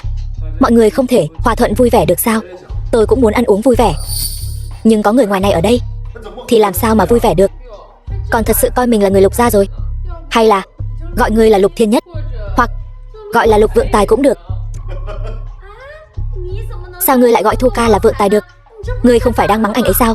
Hắn chẳng phải chỉ là một con cờ hó sao? Một con chỉ biết sống nhờ vả, chỉ biết ăn bám như cờ hó săn. Nếu ngươi là cờ hó hoang, vậy thì vợ ngươi là mèo hoang rồi. Triệu Vũ, ngươi cũng muốn đi theo vết xe đổ của anh ngươi sao? Sao? Chẳng lẽ ngươi muốn thâu tóm Triệu Thị tập đoàn sao? Được. Đây chính là lời ngươi nói. Thế này thì hù dọa được ai? Alo, cho giải thể tất cả các công ty dưới trướng Triệu Thị tập đoàn, đổi thành Thu Thị tập đoàn. Ba ơi, nguy rồi, chuyện gì vậy? Tất cả công ty dưới trướng tập đoàn chúng ta đó đều bị tên tiểu tử Thu Thiên Nhất kia thâu tóm hết rồi. Không thể nào, sao lại bị thâu tóm được? Tập đoàn như vậy tôi chưa từng nghe nói đến. Chính là tên tiểu tử Thu Thiên Nhất đó. Thu Thiên Nhất nào? Tên tiểu tử này từ khi nào là chủ tịch? Hắn bây giờ đã thâu tóm 2 bang phái dưới trướng Lục Thị, còn cả Khả Thị tập đoàn nữa. Thực lực còn lớn hơn cả Lục Thị. Cái gì? Tên tiểu tử này muốn lật trời cả Giang Đô này sao? Hắn bây giờ đang ở Lục gia dự tiệc mừng thọ đấy. Chúng ta đến đó một chuyến đi. Mau chuẩn bị xe. Ta muốn xử lý tên tiểu tử đó. Thu Thiên Nhất, tên tiểu tử nhà ngươi ở đây sao? Tiểu tử, dám thâu tóm Triệu Thị tập đoàn của ta, ngươi điên rồi sao? Hai vị đến thật đúng lúc. Đến mừng thọ Lục bá sao? Mừng cái khỉ gì? Ta đến lấy mạng ngươi. Anh, sao hai người lại đến đây? Tiểu Vũ, tên tiểu tử này đã thâu tóm hết tất cả công ty của Triệu gia chúng ta, còn đổi thành tên hắn. Cái gì? Hắn không phải là kẻ lừa đảo sao? Sao lại có bản lĩnh lớn như vậy? Tiểu tử, Triệu gia chúng ta đã đắc tội gì với ngươi mà ngươi phải dồn chúng ta vào đường cùng như vậy? Đắc tội gì với ta? Hỏi con gái ngoan của ngươi đi. Ta chỉ nói ngươi là cờ hó thôi mà. Ngươi cần phải làm vậy sao? Chưa hết đâu. Có gì thì nói mau. Nói hết một lần đi, đừng có giả vờ nữa. Tiểu tử, ngươi mấy cân mấy lạng? Ta vẫn biết rõ, ngươi chỉ là một kẻ lừa đảo. Nếu Triệu lão gia không tin, chắc hẳn nhận ra cái này chứ. Quản gia, dù ông đã cao tuổi, chắc hẳn vẫn biết chữ chứ. Người chuyển nhượng Lục Bằng Phi. Không thể nào, công ty của 2 đại gia tộc đều thuộc về hắn rồi. Nhất định là giả mạo. Thu Thiên Nhất, ngươi dám giả mạo gia ấn? Gia ấn là ấn riêng của danh gia vọng tộc, trưởng môn mỗi nhà đều có riêng, không thể sao chép. Thu ca ca không thể nào làm được. Có gì mà không thể chứ? Thằng nhãi này đến cả chân châu Bắc Hải cũng tìm được, huống chi là một cái ấn chương. Nếu ngươi không tin, có thể xem kỹ. Ấn chương mỗi nhà đều có khắc biểu tượng gia tộc.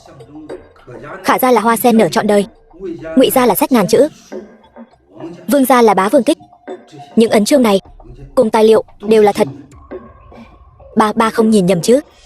Ông mắt mờ nhìn nhầm rồi chứ? Vợ, thấy gì rồi? Nói cho tôi mau. Ấn chương này đều có biểu tượng, tài liệu là thật. Tôi đã nói rồi, các người lại không tin, còn ở đây ăn nói tục tiễu với tôi. Quả nhiên Triệu gia các người toàn là nhân tài, toàn là loại người cặn bã như ngươi. Chắc chắn là ngươi cho bọn họ uống bổ mê thuốc lú gì rồi, ép bọn họ đóng dấu chứ gì. Đúng, ngươi lại dám nói 2 đại bang phái đã chuyển sang tên ngươi. 2 đại bang phái trước đây là thuộc Lục Thị tập đoàn. Tài liệu này không có ấn chương Lục gia, cho nên vô hiệu. Lục gia chúng tôi không thể nào giao tài sản 2 đại bang phái cho ngươi. Muốn cho ngươi thì chúng tôi đã ngỏm rồi. Ngươi không tin thì cứ đi hỏi Lục thúc. Ba mau nói cho hắn biết chuyện này là giả. Lão gia, ông mau nói rõ với mọi người đi, nếu không chuyện này ầm ĩ lên sẽ khó mà kết thúc. Tài sản của 2 đại bang phái này quả thực là tôi chuyển cho Thiên Nhất. Ba thà đem tài sản cho người ngoài cũng không muốn cho con sao? Ngươi nói gì vậy? Người ngoài nào? Thiên Nhất vốn là con nuôi của Lục gia. Lục Bằng Phi, ngươi muốn đem gia sản Lục gia cho tên người ngoài này sao? Không phải vậy. Lục thị tập đoàn sau này vẫn là của Lục Côn. Bây giờ ngươi nói vậy, vậy sau này thì sao? Nói xuông không bằng chứng, lấy gì làm bằng chứng? Ba, nếu đem tài sản cho tên người ngoài này thì 100 năm cơ nghiệp của Lục gia đều phải đổi họ Thu. Thiên Nhất, rốt cuộc là chuyện gì vậy? Tuy ba đã chuyển tài sản hai đại bang phái sang tên ngươi, nhưng tại sao lại có tài sản của Khải thị tập đoàn? Ngươi phải biết, bây giờ ngươi đã cá chép hóa rồng, đã đứng đầu ở Giang Đô rồi. Lục Khôn, ngươi yên tâm, tôi có kế hoạch của riêng mình, sẽ không làm phiền đến ngươi. Đừng có úp mở nữa, nói mau. Nếu không, đừng trách chúng tôi mời ngươi đến đồn cảnh sát. Cảnh sát luôn bảo vệ lợi ích của quốc gia danh môn, duy trì công bằng công chính. Một thằng nhãi như ngươi vào rồi e rằng không ra được nữa. Vậy sao? Vậy ngươi cứ thử xem ta có thể sống sót ra ngoài không? Thu Thiên Nhất, đừng có lấn lối quá, cẩn thận lát nữa hối hận cũng không kịp. Đúng vậy, đừng có tự cho mình là đúng. Ngươi phạm phải chính là tội tù. Ngươi muốn tự hủy hoại tiền đồ sao? Ngươi quên mẹ và anh ngươi rồi sao? Bọn họ ở khu ổ chuột chịu khổ bao nhiêu năm. Ngươi đúng là đứa con bất hiếu. Vì bản thân, cái gì cũng làm được. Được rồi. Ba, không sao, đừng nói nữa.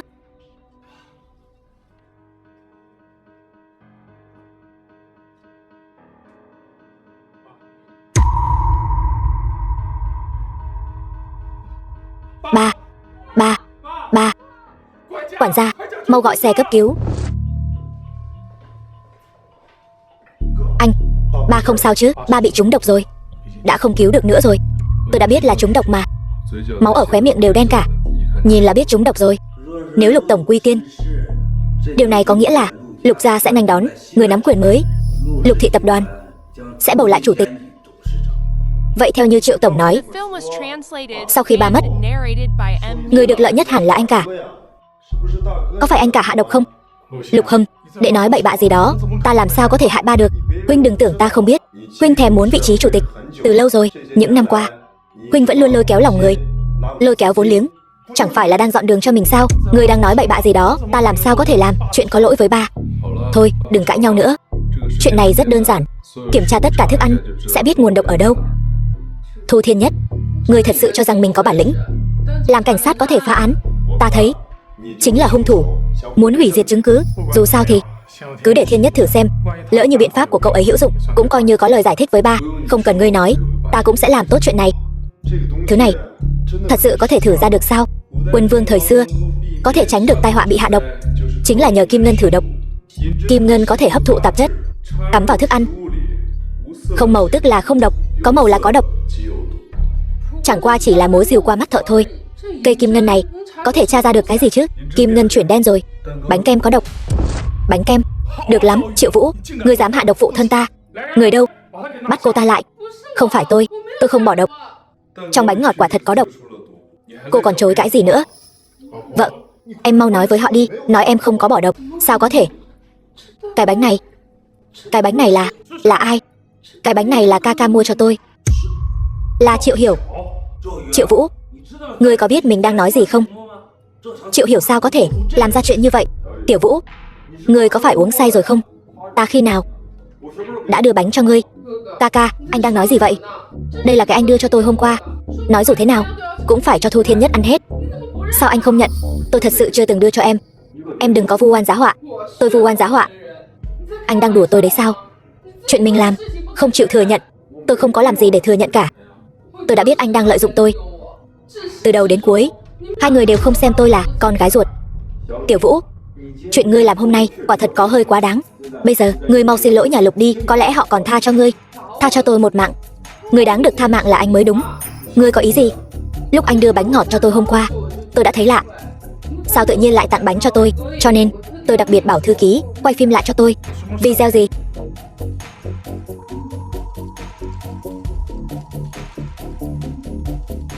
Được lắm, Triệu Hiểu, nhân chứng vật chứng đều có đủ, anh còn muốn chối cãi?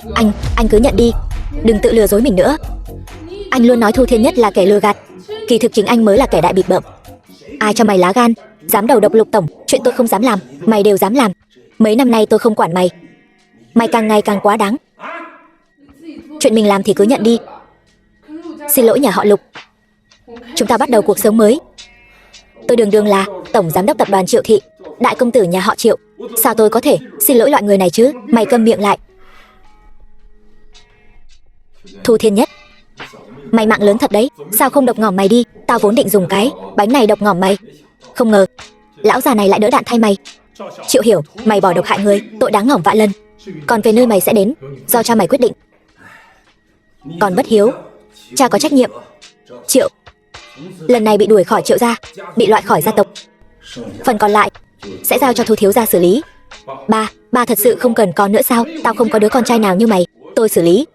Nếu Triệu tiên sinh đã nói vậy, vậy tôi xin phép làm theo. Người đâu? Có, đưa đi.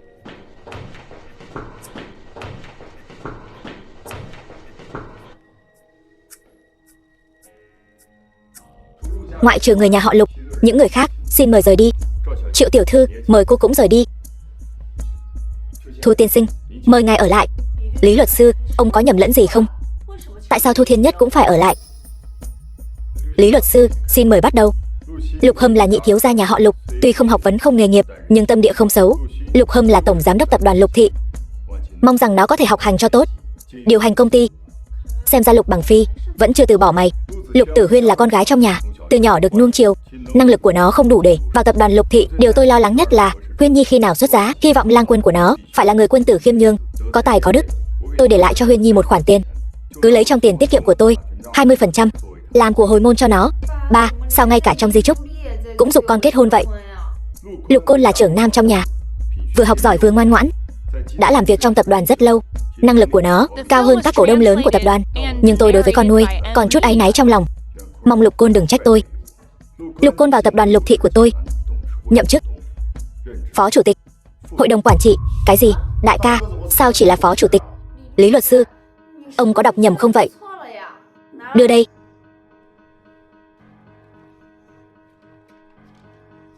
Thu Thiên Nhất là con nuôi của tôi, đặc biệt truyền lại vị trí chủ tịch tập đoàn Lục Thị cho con nuôi, mong con nuôi có thể đưa tập đoàn Lục Thị phát triển lớn mạnh. Cái gì? Tôi là chủ tịch?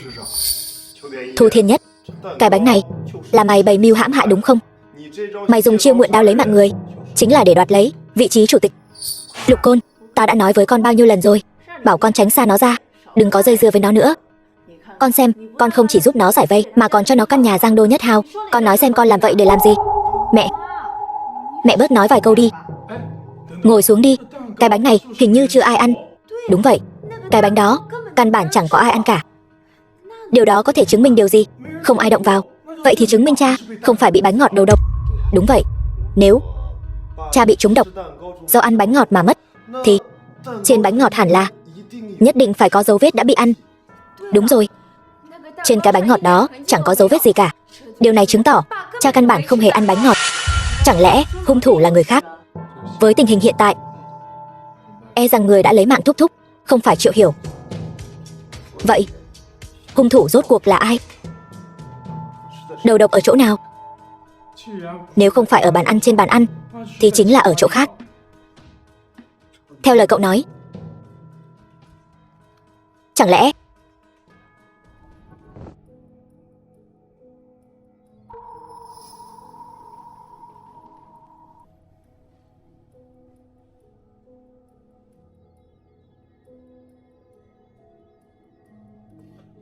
giấy thử nghiệm chuyển sang màu đen, trên tay vịn có độc, đồ đạc đều do người hầu lau chùi.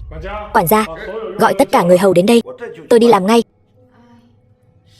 Ai mà ác độc như vậy, hạ độc trên tay vịn, kỹ thuật cao siêu như vậy, người thường thật sự không làm được. Quản gia, người hầu đã đến đông đủ chưa?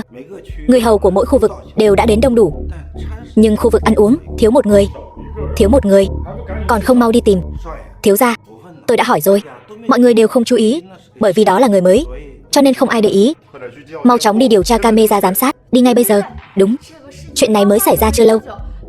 Nhanh chóng đi điều tra camera giám sát, tra ra hắn ta rốt cuộc là ai, lại ra tay độc ác như vậy. Cha cả đời cần kiệm tiết kiệm, coi trọng phẩm đức, chưa từng gây thù chuốc oán với ai. Rốt cuộc là ai mà ác độc như vậy, muốn hại ông ấy? Có thể lặng lẽ vào Lục gia hạ độc người, e rằng chỉ có hắn ta. Người đó, đúng, chỉ có hắn ta. Ai vậy? Mọi người đang nói ai vậy? Người mà mọi người đang nói, hắn ta rốt cuộc là ai? Lục Côn, Thu Thiên Nhất vừa nói là ai vậy? Mẹ, chuyện này không liên quan đến mọi người. Tôi và Thu Thiên Nhất sẽ bàn bạc. Lục phu nhân, tôi biết. Kết quả hôm nay, nhà họ Lục các người không hài lòng lắm. Nhưng các người yên tâm, sau khi tôi xử lý xong việc này, tôi sẽ trả lại chức chủ tịch cho Lục Côn, đưa ra cho các vị một câu trả lời thỏa đáng. Thiên Nhất, không cần phải vậy. Tôi đã nói là của tôi, ai cũng không cướp được. Không phải của tôi, cho tôi cũng không cần. Yên tâm, hai anh em chúng ta tình cảm tốt đẹp như vậy, sẽ không cướp đồ của cậu đâu. Được. Hôm nay chủ tịch nhậm chức, đặc biệt tặng cậu một bình rượu 100 năm. Lục Côn, cậu lại nói bóng nói gió cái gì vậy? Tôi nào có nói bóng nói gió gì đâu, đây vốn là sự thật mà. Chủ tịch Thu Thiên Nhất, thôi được rồi, chuyện tôi bảo cậu điều tra đến đâu rồi? Lần trước cậu không phải đã dặn tôi điều tra hành tung của Bạch Lang những năm gần đây sao? Đúng vậy, không phải là không tra được gì sao? Tuy tôi không tra ra hành tung của Bạch Lang những năm gần đây, nhưng tôi đã tra ra nơi lúc nhỏ hắn từng sống. Nơi này có chút liên quan đến cậu, liên quan đến tôi. Chẳng lẽ là Kinh Đô? Đúng. Đây là tư liệu thân phận của Bạch Lang, sinh ra ở Kinh Đô. Nhưng không biết vì sao, cả nhà hắn gần như không để lại bất kỳ dấu vết gì ở Kinh Đô. Manh mối này rất hữu ích. Sinh ra ở Kinh Đô, dựa theo những năm qua tôi điều tra về hắn, Bạch Lang có thói quen hành động vào ban đêm. Năm đó cậu bị hắn truy sát, sau đó thay đổi thân phận, ở những nơi khác tiếp tục gây án. Mục đích của hắn rốt cuộc là gì? Tôi nghi ngờ hắn muốn chiếm đoạt thân phận của cậu. Cái gì? Sao có thể chiếm đoạt thân phận của người khác được? Cậu xem động cơ gây án của hắn mấy năm nay đi. Hắn ở Minh Thành đã chiếm đoạt thân phận tổng tài công ty Minh Thị. Ở Hải Thành, hắn chiếm đoạt thân phận thiếu gia tập đoàn Hải Âu. Chuyện này làm sao làm được? Tôi nghĩ chắc là thuật dịch dung. Sau khi lợi dụng xong, hắn sẽ lấy mạng người diệt khẩu. Mục đích của hắn rất rõ ràng: nuôi heo cướp của. Nuôi heo cướp của. Cái này là ý gì vậy? Chính là khiến các đại gia tộc xảy ra nội loạn, sau đó tập trung tài sản vào một người, cuối cùng lấy mạng người này. Thời buổi này, ai lại đưa tiền cho người lạ chứ? Tôi đoán hắn chắc là muốn kết giao bạn bè trước, sau đó mượn danh nghĩa hợp tác để chiếm đoạt tài sản, cuối cùng mồi mắt ăn bát vàng. Quả là một màn bọ ngựa bắt ve, chim sẻ rình sâu. Hóa ra hôm qua chúng ta suýt chút nữa trở thành con hến con ngao của hắn rồi. Đúng vậy. Không ngờ lần trước hắn lần đầu ra tay với chúng ta, giăng bẫy không thành, vậy mà còn đến lần thứ hai. Xem ra hắn đã quyết tâm muốn chúng ta biến mất rồi. Tại sao? Chúng ta và hắn đâu có thù oán gì. Tại sao lại đối xử với chúng ta như vậy? Những manh mối mà cậu đang thu thập, tôi có thể biết được là hắn muốn ra tay với những người nắm quyền gia tộc. Được rồi, xem ra Bạch Lang này dã tâm không nhỏ. Ngươi vừa đưa ta đầu mối, ta nghĩ đến một vấn đề. Vấn đề gì vậy? Phụ thân của ngươi có khả năng cũng là do Bạch Lang sát hại. Cái gì? Ngươi xem ký hiệu này có phải rất quen mắt không? Nhãn lang chi nhãn. Đúng rồi, chính là nhãn lang chi nhãn. Tốt lắm, dám sát hại phụ thân ta. Bao nhiêu năm rồi, cuối cùng cũng tóm được manh mối của hắn rồi. Vậy bây giờ ngươi định làm gì? Ta định làm như vậy có chút nguy hiểm. Kẻ xảo quyệt như hắn, ngươi phải cẩn thận đấy. Yên tâm, ta biết rõ trong lòng. Được, vậy ta đi sắp xếp. Ngươi nhất định phải cẩn thận. Lần này tuyệt đối không thể bỏ qua Bạch Lang.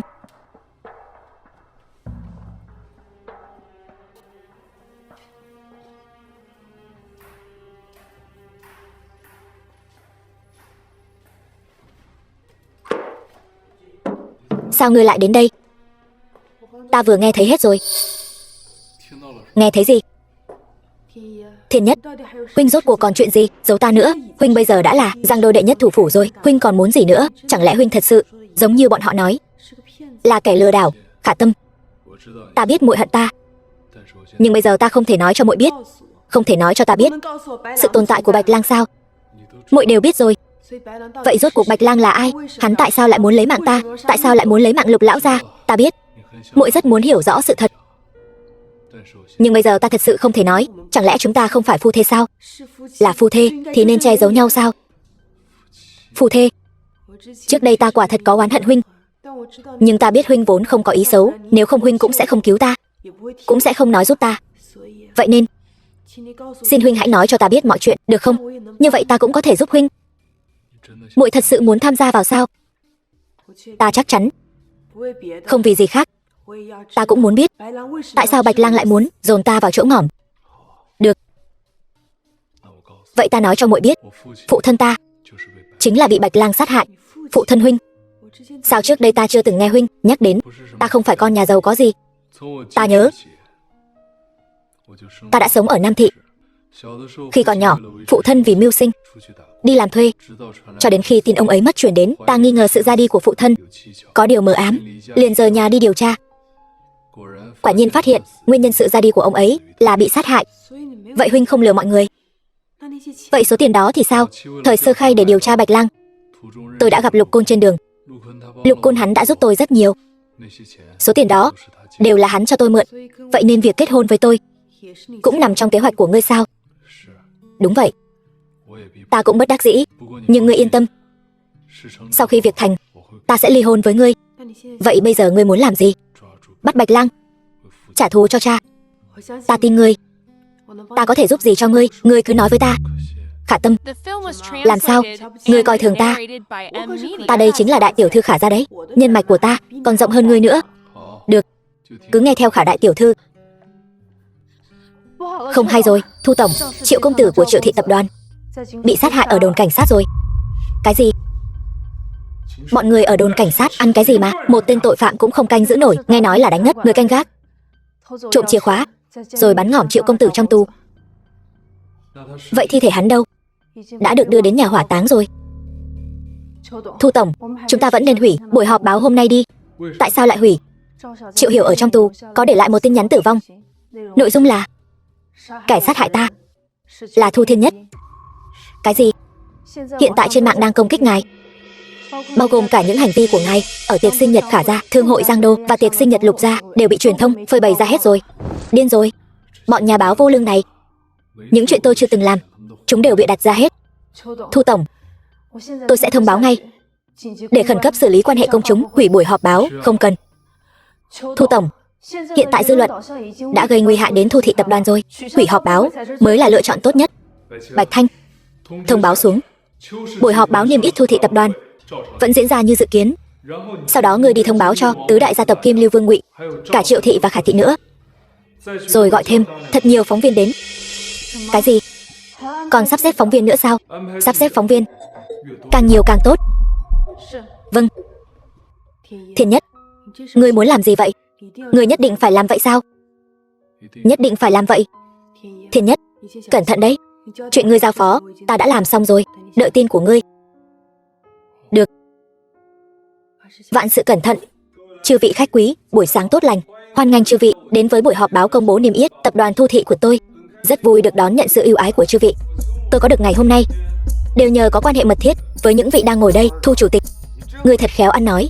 Ngươi có được thành công hôm nay không thể tách rời khỏi Ngụy thị tập đoàn của tôi. Ngụy thị tập đoàn của tôi bị ngươi hãm hại, bị ép giao nộp tài sản, tự thanh toán tài khoản, ăn cắp đồ của Ngụy thị tập đoàn của tôi. Ngươi còn mặt mũi nào đứng đây nói về thành công? Ngươi không chỉ hãm hại Ngụy thị tập đoàn, ngươi còn hãm hại cả Vương gia nhà tôi, nói con gái tôi sỉ nhục ngươi. Thật đúng là nực cười. Những chuyện này đều là âm mưu của ngươi. Mục đích của ngươi chính là muốn tất cả chúng tôi nghe theo lệnh của ngươi, để ngươi tự lập môn hộ. Thu Thiên Nhất, dạy dỗ không nghiêm tôi nhận, nhưng ngươi hãm hại hai nhà chúng tôi, chuyện này là không thể chối cãi được. Thu Thiên Nhất, tôi đã nhường Triệu thị tập đoàn cho ngươi, vậy mà ngươi lại sát hại con trai tôi, cướp đoạt Triệu gia của tôi. Ngươi đúng là cầm thú. Xem ra hiện trường thật sôi nổi. Chắc hẳn chư vị đều đến để chúc mừng tôi. Thật trùng hợp, hôm nay là sinh nhật của tôi. Tôi còn đặc biệt nhờ người đặt bánh kem cùng mọi người chúc mừng khoảnh khắc huy hoàng của tôi. Ngươi còn mặt mũi nào mà ăn mừng sinh nhật? Ngươi thật không ra gì. Mọi người đều đến để tính sổ với ngươi đấy. Thu tổng, khán giả đang chờ đấy. Cắt bánh kem trước đi.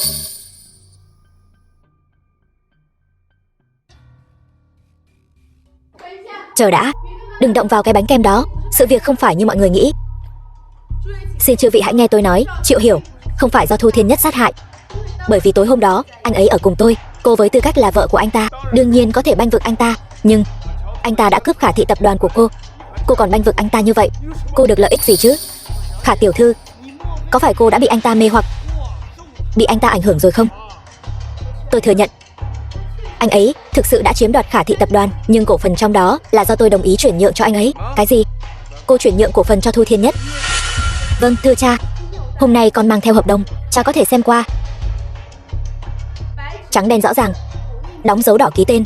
Quả thật là bút tích của tôi. Cô nói cô và hắn ta ở cùng nhau. Cô có bằng chứng gì?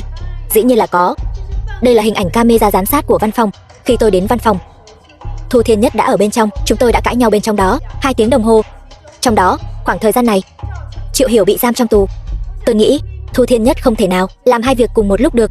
Vậy nếu cô nói như vậy, nếu hắn ta phái tay chân của hắn ta đi làm thì sao? Hỏi hay lắm. Tôi đã cố ý mang đến đây chữ viết của Triệu Hiểu.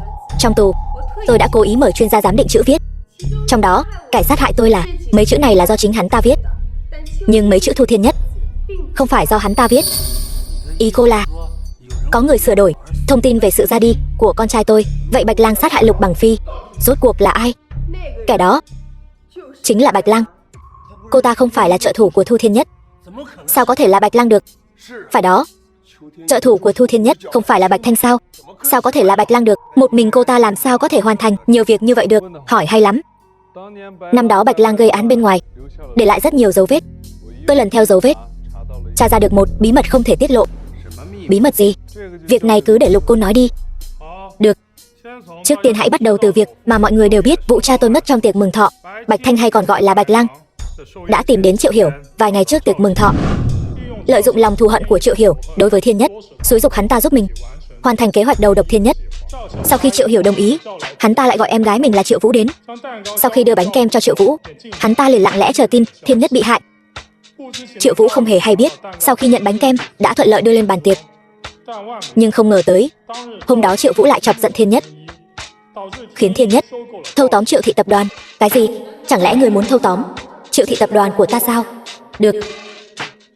Đây chính là lời ngươi nói, ngồi yên ở nhà chờ tin tốt lành Triệu Hiểu. Lại không ngờ tới tập đoàn của mình bị thâu tóm. Vì vậy hắn ta cùng cha mình đến nhà tôi. Không ngờ cha tôi lại đột ngột qua đời trong lúc họ đang cãi vã.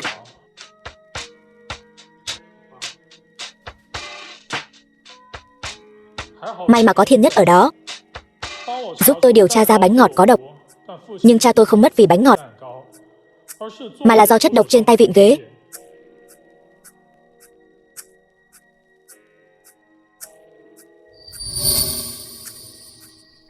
Giấy thử nghiệm chuyển sang màu đen trên tay vịn có độc. Và hôm đó, trong nhà lại tình cờ có thêm một nữ tỷ mới. Và cô ta chính là Bạch Lang giả dạng. Ý của cậu là con trai tôi chỉ là vật thế tội? Đúng là ý đó. Sau khi chúng tôi điều tra, bánh ngọt tối hôm đó không ai ăn, chỉ là ghế bị bỏ độc. Có nghĩa là Lục Bằng Phi mất dưới tay Bạch Thanh. Đúng vậy. Nhưng Triệu Hiểu hoàn toàn không ngờ tới, làm sao Bạch Thanh lại có thể giúp hắn. Mục đích của cô ta rất đơn giản, mượn đao sát hại người, ngồi mắt ăn bát vàng mà thôi. Cái gì? Kế hoạch thâm sâu thật đấy. Nhưng đừng bao giờ xem thường người trước mắt này. Những việc cô ta làm còn nhiều hơn ngươi tưởng đấy. Được lắm. Không ngờ kẻ bày mưu thật sự lại là ngươi. Coi con trai ta như con cờ, dùng xong rồi sát hại. Nhà họ Triệu chúng tôi căn bản không quen biết hạng người như ngươi. Tại sao ngươi lại đối xử với chúng tôi như vậy? Triệu tổng hỏi câu này hay lắm. Bạch Thanh và nhà họ Triệu không có bất kỳ quan hệ nào. Tại sao cô ta lại làm như vậy? Vấn đề này rất đơn giản. Bạch Lang lấy việc trở thành một thương gia giàu có làm mục tiêu, muốn khơi mào các gia tộc danh giá, đánh lẫn nhau, gây ra nội chiến, sau đó sát hại kẻ chiến thắng, chiếm đoạt tài sản của họ. Còn nhà họ Triệu chỉ là một phần nhỏ trong kế hoạch của cô ta, lợi dụng nhà họ Lục, thôn tính nhà họ Triệu, cuối cùng chiếm đoạt nhà họ Lục. Đó là mục đích của cô ta. Nhưng mục đích lớn nhất của cô ta là lấy mạng Thu Thiên Nhất. Điều này có lợi gì cho cô ta? Tất nhiên là có lợi. Bởi vì Bạch Lang thích kiểu bày mưu tính kế, lấy mạng người cướp của này. Chỉ vì khoái cảm thôi sao? Tên đó biến thái thật. Đúng vậy. Chỉ để trải nghiệm cảm giác nắm quyền bày mưu, rồi lấy mạng người. Thật là không thể hiểu nổi. Những chuyện không thể hiểu nổi của cô ta còn nhiều lắm. Chuyện tiếp theo có liên quan đến tiểu thư Khả. Khả tổng, xin hãy bình tĩnh. Cái gì? Liên quan gì đến con gái tôi? Chuyện này có nguyên nhân của nó. Có một ngày tôi bị Bạch Lang truy sát. Cô ta muốn bắt cóc tôi, tống tiền. Nếu không có Thu Thiên Nhất, tôi đã mất mạng rồi. Chị điên rồi sao? Sao chị lại nói giúp tên này? Hắn ta đã giày vò chị như thế nào? Chẳng lẽ ngươi đã quên rồi sao, Khả Dũng? Thu Thiên Nhất không hề ngược đãi ta, mà ngược lại còn rất tốt với ta. Nếu thật sự là như vậy, thì tại sao Bạch Lang lại bắt cóc Khả Tâm? Chỉ đơn giản là vì tiền chuộc thôi sao? Chẳng lẽ ta cũng là một trong những mục tiêu của Bạch Lang? Đúng vậy, giá thị trường của Khả thị tập đoàn tuy không bằng Triệu gia và Lục gia, nhưng ở Nam thị vẫn là số 1 số 2. Được lắm, thì ra ta cũng nằm trong kế hoạch của Bạch Lang. Ngươi cười cái gì? Ta cười các ngươi ngu xuẩn. Giờ mới phát hiện ra ta, chẳng phải đã quá muộn rồi sao? Đưa hung thủ ra trước pháp luật hoàn toàn không muộn. Bạch Thanh, không đúng, nên gọi ngươi là Bạch Lang mới đúng. Núp bên cạnh ta bấy lâu nay, cuối cùng cũng không nhịn được nữa rồi. Phải, kế hoạch trả thù của ta rõ ràng, chỉ còn chút nữa là hoàn thành. Ta rõ ràng có thể trở thành người đứng đầu Giang Đô, thế mà chỉ vì ngươi, Thu Thiên Nhất, cản trở chuyện của ta. Ta cản trở ngươi chuyện gì? Ngươi mất hết lương tâm, hèn hạ trước, hãm hại Khả gia, sát hại Triệu Hiểu, vu oan cho cả Giang Đô, danh môn vọng tộc. Ta muốn hỏi ngươi, chúng ta cản trở ngươi chuyện gì? Lũ danh môn vọng tộc các ngươi, những kẻ tự cho mình là đúng, tưởng rằng trong tay mình có vài đồng tiền bẩn là có thể muốn làm gì thì làm. Các ngươi hại bách tính, tan cửa nát nhà. Các ngươi không xứng làm người. Ngươi nói chúng ta là danh môn vọng tộc. Bạch Thanh, ngươi hãy làm rõ cho ta. Ta chỉ là một đứa trẻ, lớn lên từ khu ổ chuột. Tất cả những gì ta có bây giờ đều là do nỗ lực của bản thân mới có được ngày hôm nay. Bạch Lang, ngươi đã không còn đường thoát, còn muốn tiếp tục phạm tội sao? Ngươi câm miệng cho ta. Lục Côn, năm đó ta tha cho ngươi một mạng, không phải để ngươi ở đây gào thét với ta. 10 năm trước là do bản thân ngươi bất tài, làm hỏng việc. Đã bất tài thì luyện thêm đi. Câm miệng, bây giờ ta sẽ cho ngươi cùng chôn với Thu Thiên Nhất. Dừng tay. Mẹ, sao mẹ lại đến đây? Thiên Nhất, đứng sang một bên, để mẹ xử lý. Đây chẳng phải là quả phụ nhà họ Thu sao? Sao? Từ khu ổ chuột ra đây hít thở không khí trong lành. Bạch Thanh, ngươi đừng có ở đây mà láo xược. Ngươi muốn đi theo con đường cũ của phụ thân ngươi năm xưa sao? Con đường cũ của phụ thân ta, các ngươi sao không nghĩ tới lát nữa có thể sẽ đi theo con đường của Thu Vân Giang? Bạch Thanh, năm xưa là Bạch gia các ngươi gây họa cho kinh thành trước. Giang thần các ta vì muốn bảo vệ sự yên bình của thế gian, nhiều lần khuyên can phụ thân ngươi, nhưng phụ thân ngươi nhất quyết không nghe, cứ khăng khăng làm theo ý mình. Giang thần các ta chỉ đành phải trừng trị phụ thân ngươi theo pháp luật. Giang thần các chẳng phải là cơ quan có uy tín nhất trong truyền thuyết kinh thành hay sao? Khó trách tiểu tử này tinh thông mọi thứ, hóa ra là kế thừa y bát của phụ thân hắn. Giang thần các là cái thá gì? Nếu không phải năm xưa các ngươi hãm hại phụ thân ta, để phụ thân ta gánh tội thay cho Lục gia và Khả gia, thì Bạch gia chúng ta đã không bị diệt môn. Câm miệng, ngươi đang nói nhăng nói cuội cái gì vậy? Đúng vậy, Khả gia chúng tôi hãm hại các ngươi cái gì? Phụ thân các ngươi không nói cho các ngươi sao? Họ làm những chuyện đê tiện đó. Câm miệng, ta không cho phép ngươi nói như vậy về phụ thân ta. Được rồi, Khả Vân Đình, sự việc đã đến nước này, có thể nói ra sự thật rồi. Thư phu nhân nhất định phải nói sao? Nói đi, bọn trẻ bây giờ đều đã lớn rồi, cũng nên đối mặt với hiện thực. Năm đó Lục gia, Bạch gia, Khả gia là bằng hữu chí giao. Sao ngươi lại đụng vào thứ này? Ngươi không muốn sống nữa hả? Ngươi đã chạm vào nó bao lâu rồi? Tại sao ngươi lại chạm vào thứ này? Ngươi nói mau lên. Tôi bị ép buộc. Tôi thật sự không có tiền nuôi con, nên mới làm việc này. Chuyện này là phạm pháp, ngươi biết không? Chúng ta đều là người của Giang thần các. Chẳng lẽ ngươi muốn ngồi tù cả đời sao? Ban đầu tôi chỉ giúp người ta cất giữ, nhưng ai ngờ thứ này quá cám dỗ. Tôi không nhịn được. Ngươi thật không thể nói lý lẽ. Bây giờ tôi sẽ gọi các chủ đến đây. Khoan đã, đừng làm kinh động đến các chủ. Ngươi làm gì vậy? Chuyện này phải để các chủ tự mình giải quyết, nếu không sẽ càng ầm ĩ hơn. Có thể nói với các chủ, nhưng không thể nói chuyện này. Ngươi muốn làm gì? Bạch ca huynh hẳn phải biết, độc tán một khi dính vào thì không thể cai được nữa. Vậy đệ nói ta nên làm thế nào? Tự vẫn quy tiên. Cái gì? Ngươi bảo lão Bạch tự kết liễu? Vân Đình, ngươi điên rồi sao? Nếu như vậy Hai đứa con của lão Bạch sẽ ra sao? Sau khi Bạch ca đi, số tiền còn lại giao cho các chủ, do các chủ nuôi dưỡng hai đứa con của huynh ấy. Làm như vậy quá tàn nhẫn rồi. Vậy để nói, ta còn có thể làm thế nào? Bạch ca sớm muộn gì cũng mất mạng, chi bằng để huynh ấy ra đi trong sạch. Đây chính là một mạng người đó. Chiêu này của ngươi trái với các quy. Thôi, hai người đừng cãi nhau nữa. Ta biết những ngày tháng còn lại của ta không nhiều, cũng biết sớm muộn gì cũng sẽ rời xa các con. Nhưng chuyện này ngươi lo liệu đi. Hậu sự của ta cứ làm đơn giản là được. Không được. Lão Bạch nhất định còn cách khác. Ngươi hãy tin ta, cho ta chút thời gian, ta nhất định sẽ giúp huynh ấy tìm được cách cai nghiện.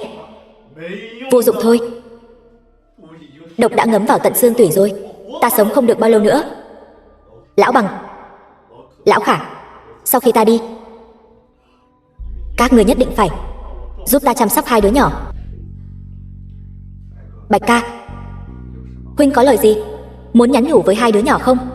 Ta đã chuẩn bị sẵn rồi. Bức thư ta viết cho các con, nhất định phải chuyển giao giúp ta. Được,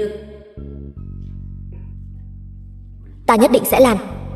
Thôi, ta không còn gì để dặn dò nữa. Huynh đệ ba người chúng ta từ nhỏ cùng nhau lớn lên ở kinh thành. Ta lập gia đình sớm, các người xem ta như đại ca, nhưng ta biết những gì đại ca làm chẳng ra gì cả. Nói gì vậy? Bạch ca, chúng ta còn phân biệt gì nữa?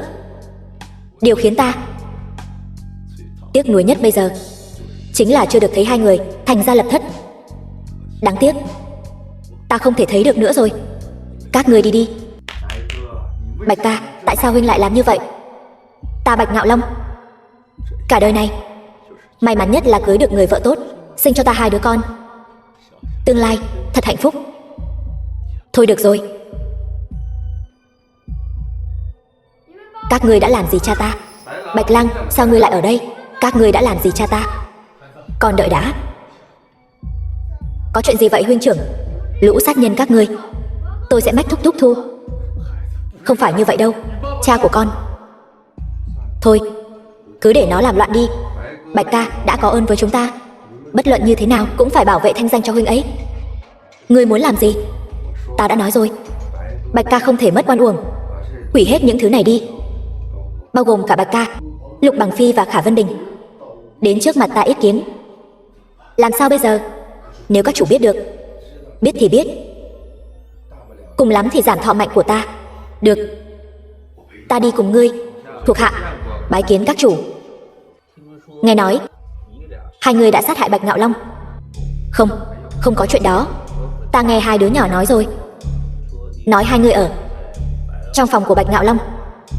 Nói đi, hai người đã làm gì? Uống rượu tán gẫu.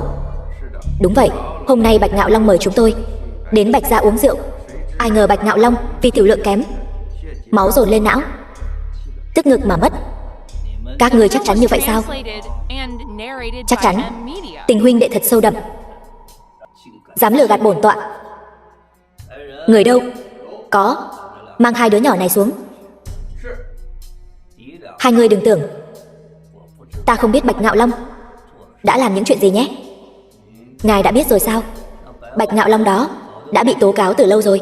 Hắn ta tàng trữ cốt độc tán, nghiện ngập, không thể cứu chữa được nữa. Thì ra các chủ đã biết chuyện này từ lâu rồi. Ta vốn định tha cho hắn một mạng, để hắn tự sinh tự diệt, nhưng không ngờ hôm nay hắn lại quyết tâm như vậy. Các chủ thuộc hạ không cố ý lừa gạt, chỉ là không nỡ phụ tình huynh đệ. Các chủ, chúng tôi không cố ý. Nếu muốn phạt thì phạt tôi đi, không liên quan đến huynh ấy. Thôi, ta biết tình huynh đệ của các ngươi sâu đậm, ta cũng có thể châm trước, nhưng những việc làm của Bạch Ngạo Long không thể che giấu. Vậy ngài muốn làm gì? Hai đứa nhỏ đó thì cứ đưa đến viện phúc lợi cho người ta nhận nuôi đi. Đến nước này cũng chỉ có thể làm vậy. Các chủ, đây là thư Bạch Ngạo Long để lại trước khi đi, xin ngài cất giữ giúp. Được, từ nay về sau hai người hãy đến Nam Thị nhậm chức, hãy phát triển kinh tế Nam Thị thật tốt. giúp đỡ Giang Thần các ta. Một tay. Vâng. Đây chính là sự thật năm xưa. Không thể nào. Cha ta không thể làm như vậy. Nhất định là các ngươi đang bịa đặt dối gạt ta. Bạch Thanh, năm đó cha ngươi uống thuốc độc tự kết liễu, thật sự không liên quan đến chúng ta. Bạch Thanh, ta biết ngươi hận chúng ta, nhưng mong ngươi trước khi hận chúng ta, hãy xem bức thư này, được không? Bức thư này chẳng lẽ... Bức thư này là lúc sau khi Thu Vân Giang rời đi, ta phát hiện trong hành lý của hắn. Năm đó Giang Thần các bại trận, hắn vì bảo vệ ta và các con và chuyển đến khu Nam Thị, sống ở khu nhà ổ chuột. Trong khoảng thời gian này, chúng ta cũng bị đe dọa. Còn ca ca ngươi thì sao? Ca ca năm đó vì sinh kế buộc phải gia nhập Cốt Độc giáo, không ngờ lại nhiễm cốt độc. Vào ngày sinh nhật của ta đã rời xa ta. Cái gì? Ca ca ngươi đã mất rồi sao? Ca ca để lại cho ta một bức thư, trên đó nói sự ra đi của cha ta là do các ngươi gây ra. Vì vậy ta từng bước một đi đến ngày hôm nay, chính là để báo thù cho ca ca, báo thù cho cha. Thật đáng tiếc, Lục Bằng Phi đã ngỏm rồi, chỉ còn lại ngươi. Các ngươi đều là hung thủ sát hại cha và ca ca ta. Ta muốn các ngươi cùng xuống đó nhận tội với bọn họ. Bạch Thanh, ngươi tự mình xem thư cha ngươi viết đi, là ngươi sẽ biết tất cả sự thật. Ta không xem.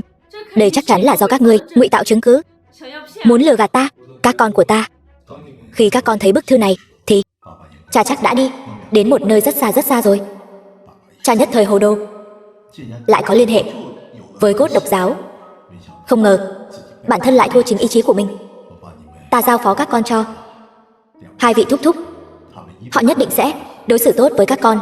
Đừng trách cha, cha chỉ là đi chuộc tội thôi. Các con của ta dù thế nào đi nữa, cha mong các con mạnh khỏe trưởng thành. Không thể nào, các ngươi đang gạt ta. Chuyện này tuyệt đối không thể là do cha ta viết. Nếu ngươi không tin thì tự mình xem gia ấn. Gia ấn không thể sai được. Thanh bạch từ là bảo vật cha ngươi yêu thích nhất. Hắn xem đây là gia ấn, chính là để răn dạy hậu nhân sống trong sạch, làm quan ngay thẳng. Bạch Thanh, trong sạch. Giờ thì cô nên tin bức thư này là tuyệt bút của cha cô rồi chứ?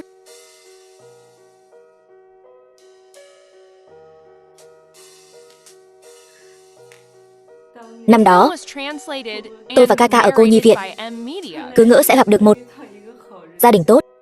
Không ngờ viện trưởng này hắn chính là một ác quỷ. Ca ca, sao huynh lại tới đây? Muội có được ăn kẹo mút không? Muội mau về thu dọn đồ đạc. Chúng ta rời khỏi đây. Đi đâu? Đi lang thang. Năm đó tôi và ca ca từ cô nhi viện trốn tới Nam Thị ăn xin. Hết tiền thì chúng tôi nhặt ve chai bán lấy tiền. Nhưng cuối cùng thân thể tôi không chống đỡ nổi, luôn luôn đau ốm. Ca ca buộc phải gia nhập Cốt Độc giáo, chế tạo cốt độc bán lấy tiền. Không ngờ rằng cuối cùng lại nhiễm độc cốt tủy, rời xa tôi. Vì vậy tôi hóa thành Bạch Lang, kế thừa di nguyện của ca ca, trả thù cho ca ca và cha. Rồi sao nữa? Sau đó cô sống sót thế nào? Trên thế giới này ngoại trừ hắn ra, không ai có thể hiểu tôi. Tôi mỗi ngày đều đến nhà bọn họ, ngồi xổm trước cửa. Hắn thấy tôi cũng mỗi lần đều cho tôi vài chai nước khoáng. Tôi thật ghen tị.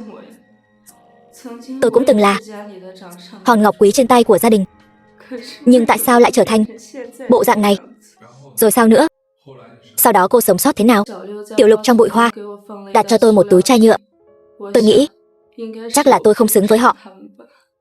Tiểu Lục mà cô vừa nói chính là tôi. Cái gì? Năm đó nhà họ Lục chúng tôi vừa chuyển đến Nam Thị sinh sống, tôi liền gặp một bé gái nhỏ đang nhặt rác. Tiểu Lục mà cô vừa nói là nhũ danh của tôi. Không thể nào. Tiểu Lục là một người rất lương thiện, không thể là loại người như anh.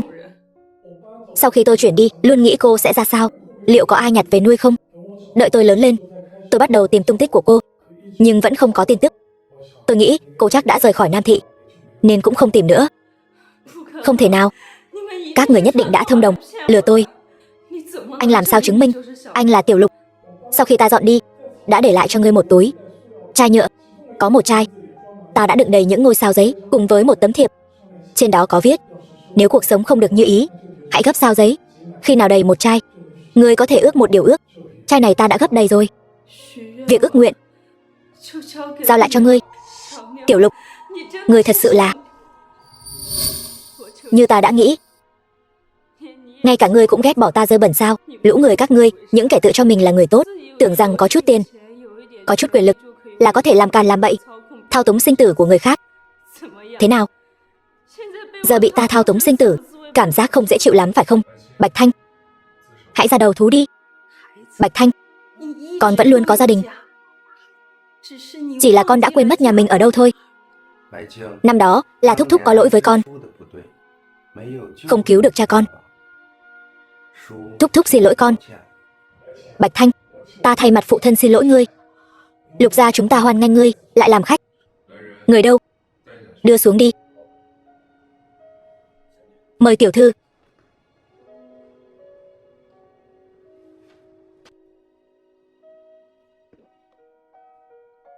Thưa quý vị, giờ Bạch Lang đã bị bắt. Tôi cũng không còn mặt mũi nào tiếp tục giữ tài sản của quý vị nữa. Tôi tuyên bố, toàn bộ tài sản của các công ty trực thuộc tập đoàn Thu Thị sẽ được trả lại đầy đủ. Các đại gia tộc sẽ được tái lập.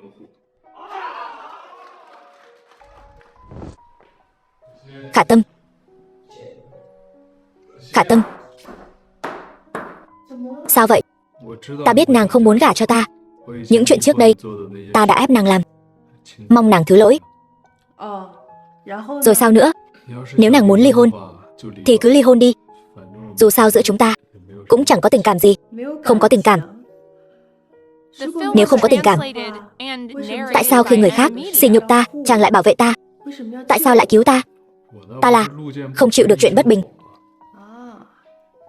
Thôi được rồi Thu Thiên Nhất, ta hiểu rồi. Ý nàng là sao? Không có ý gì cả. Vậy ta đi lấy giấy đăng ký kết hôn. Lấy giấy đăng ký kết hôn làm gì? Chúng ta không phải đi ly hôn sao? Đại ca, ta là đại tiểu thư Khả gia, lời hứa đã nói ra sẽ không thay đổi. Quả nhiên, đại tiểu thư Khả gia đúng là khác biệt. Ta đã nói rồi, người ta muốn gả nhất định phải là Giang Thần đại nhân. Vậy Giang Thần đại nhân, tiếp theo chúng ta sẽ làm gì? Dĩ nhiên là đi chọn váy cưới rồi.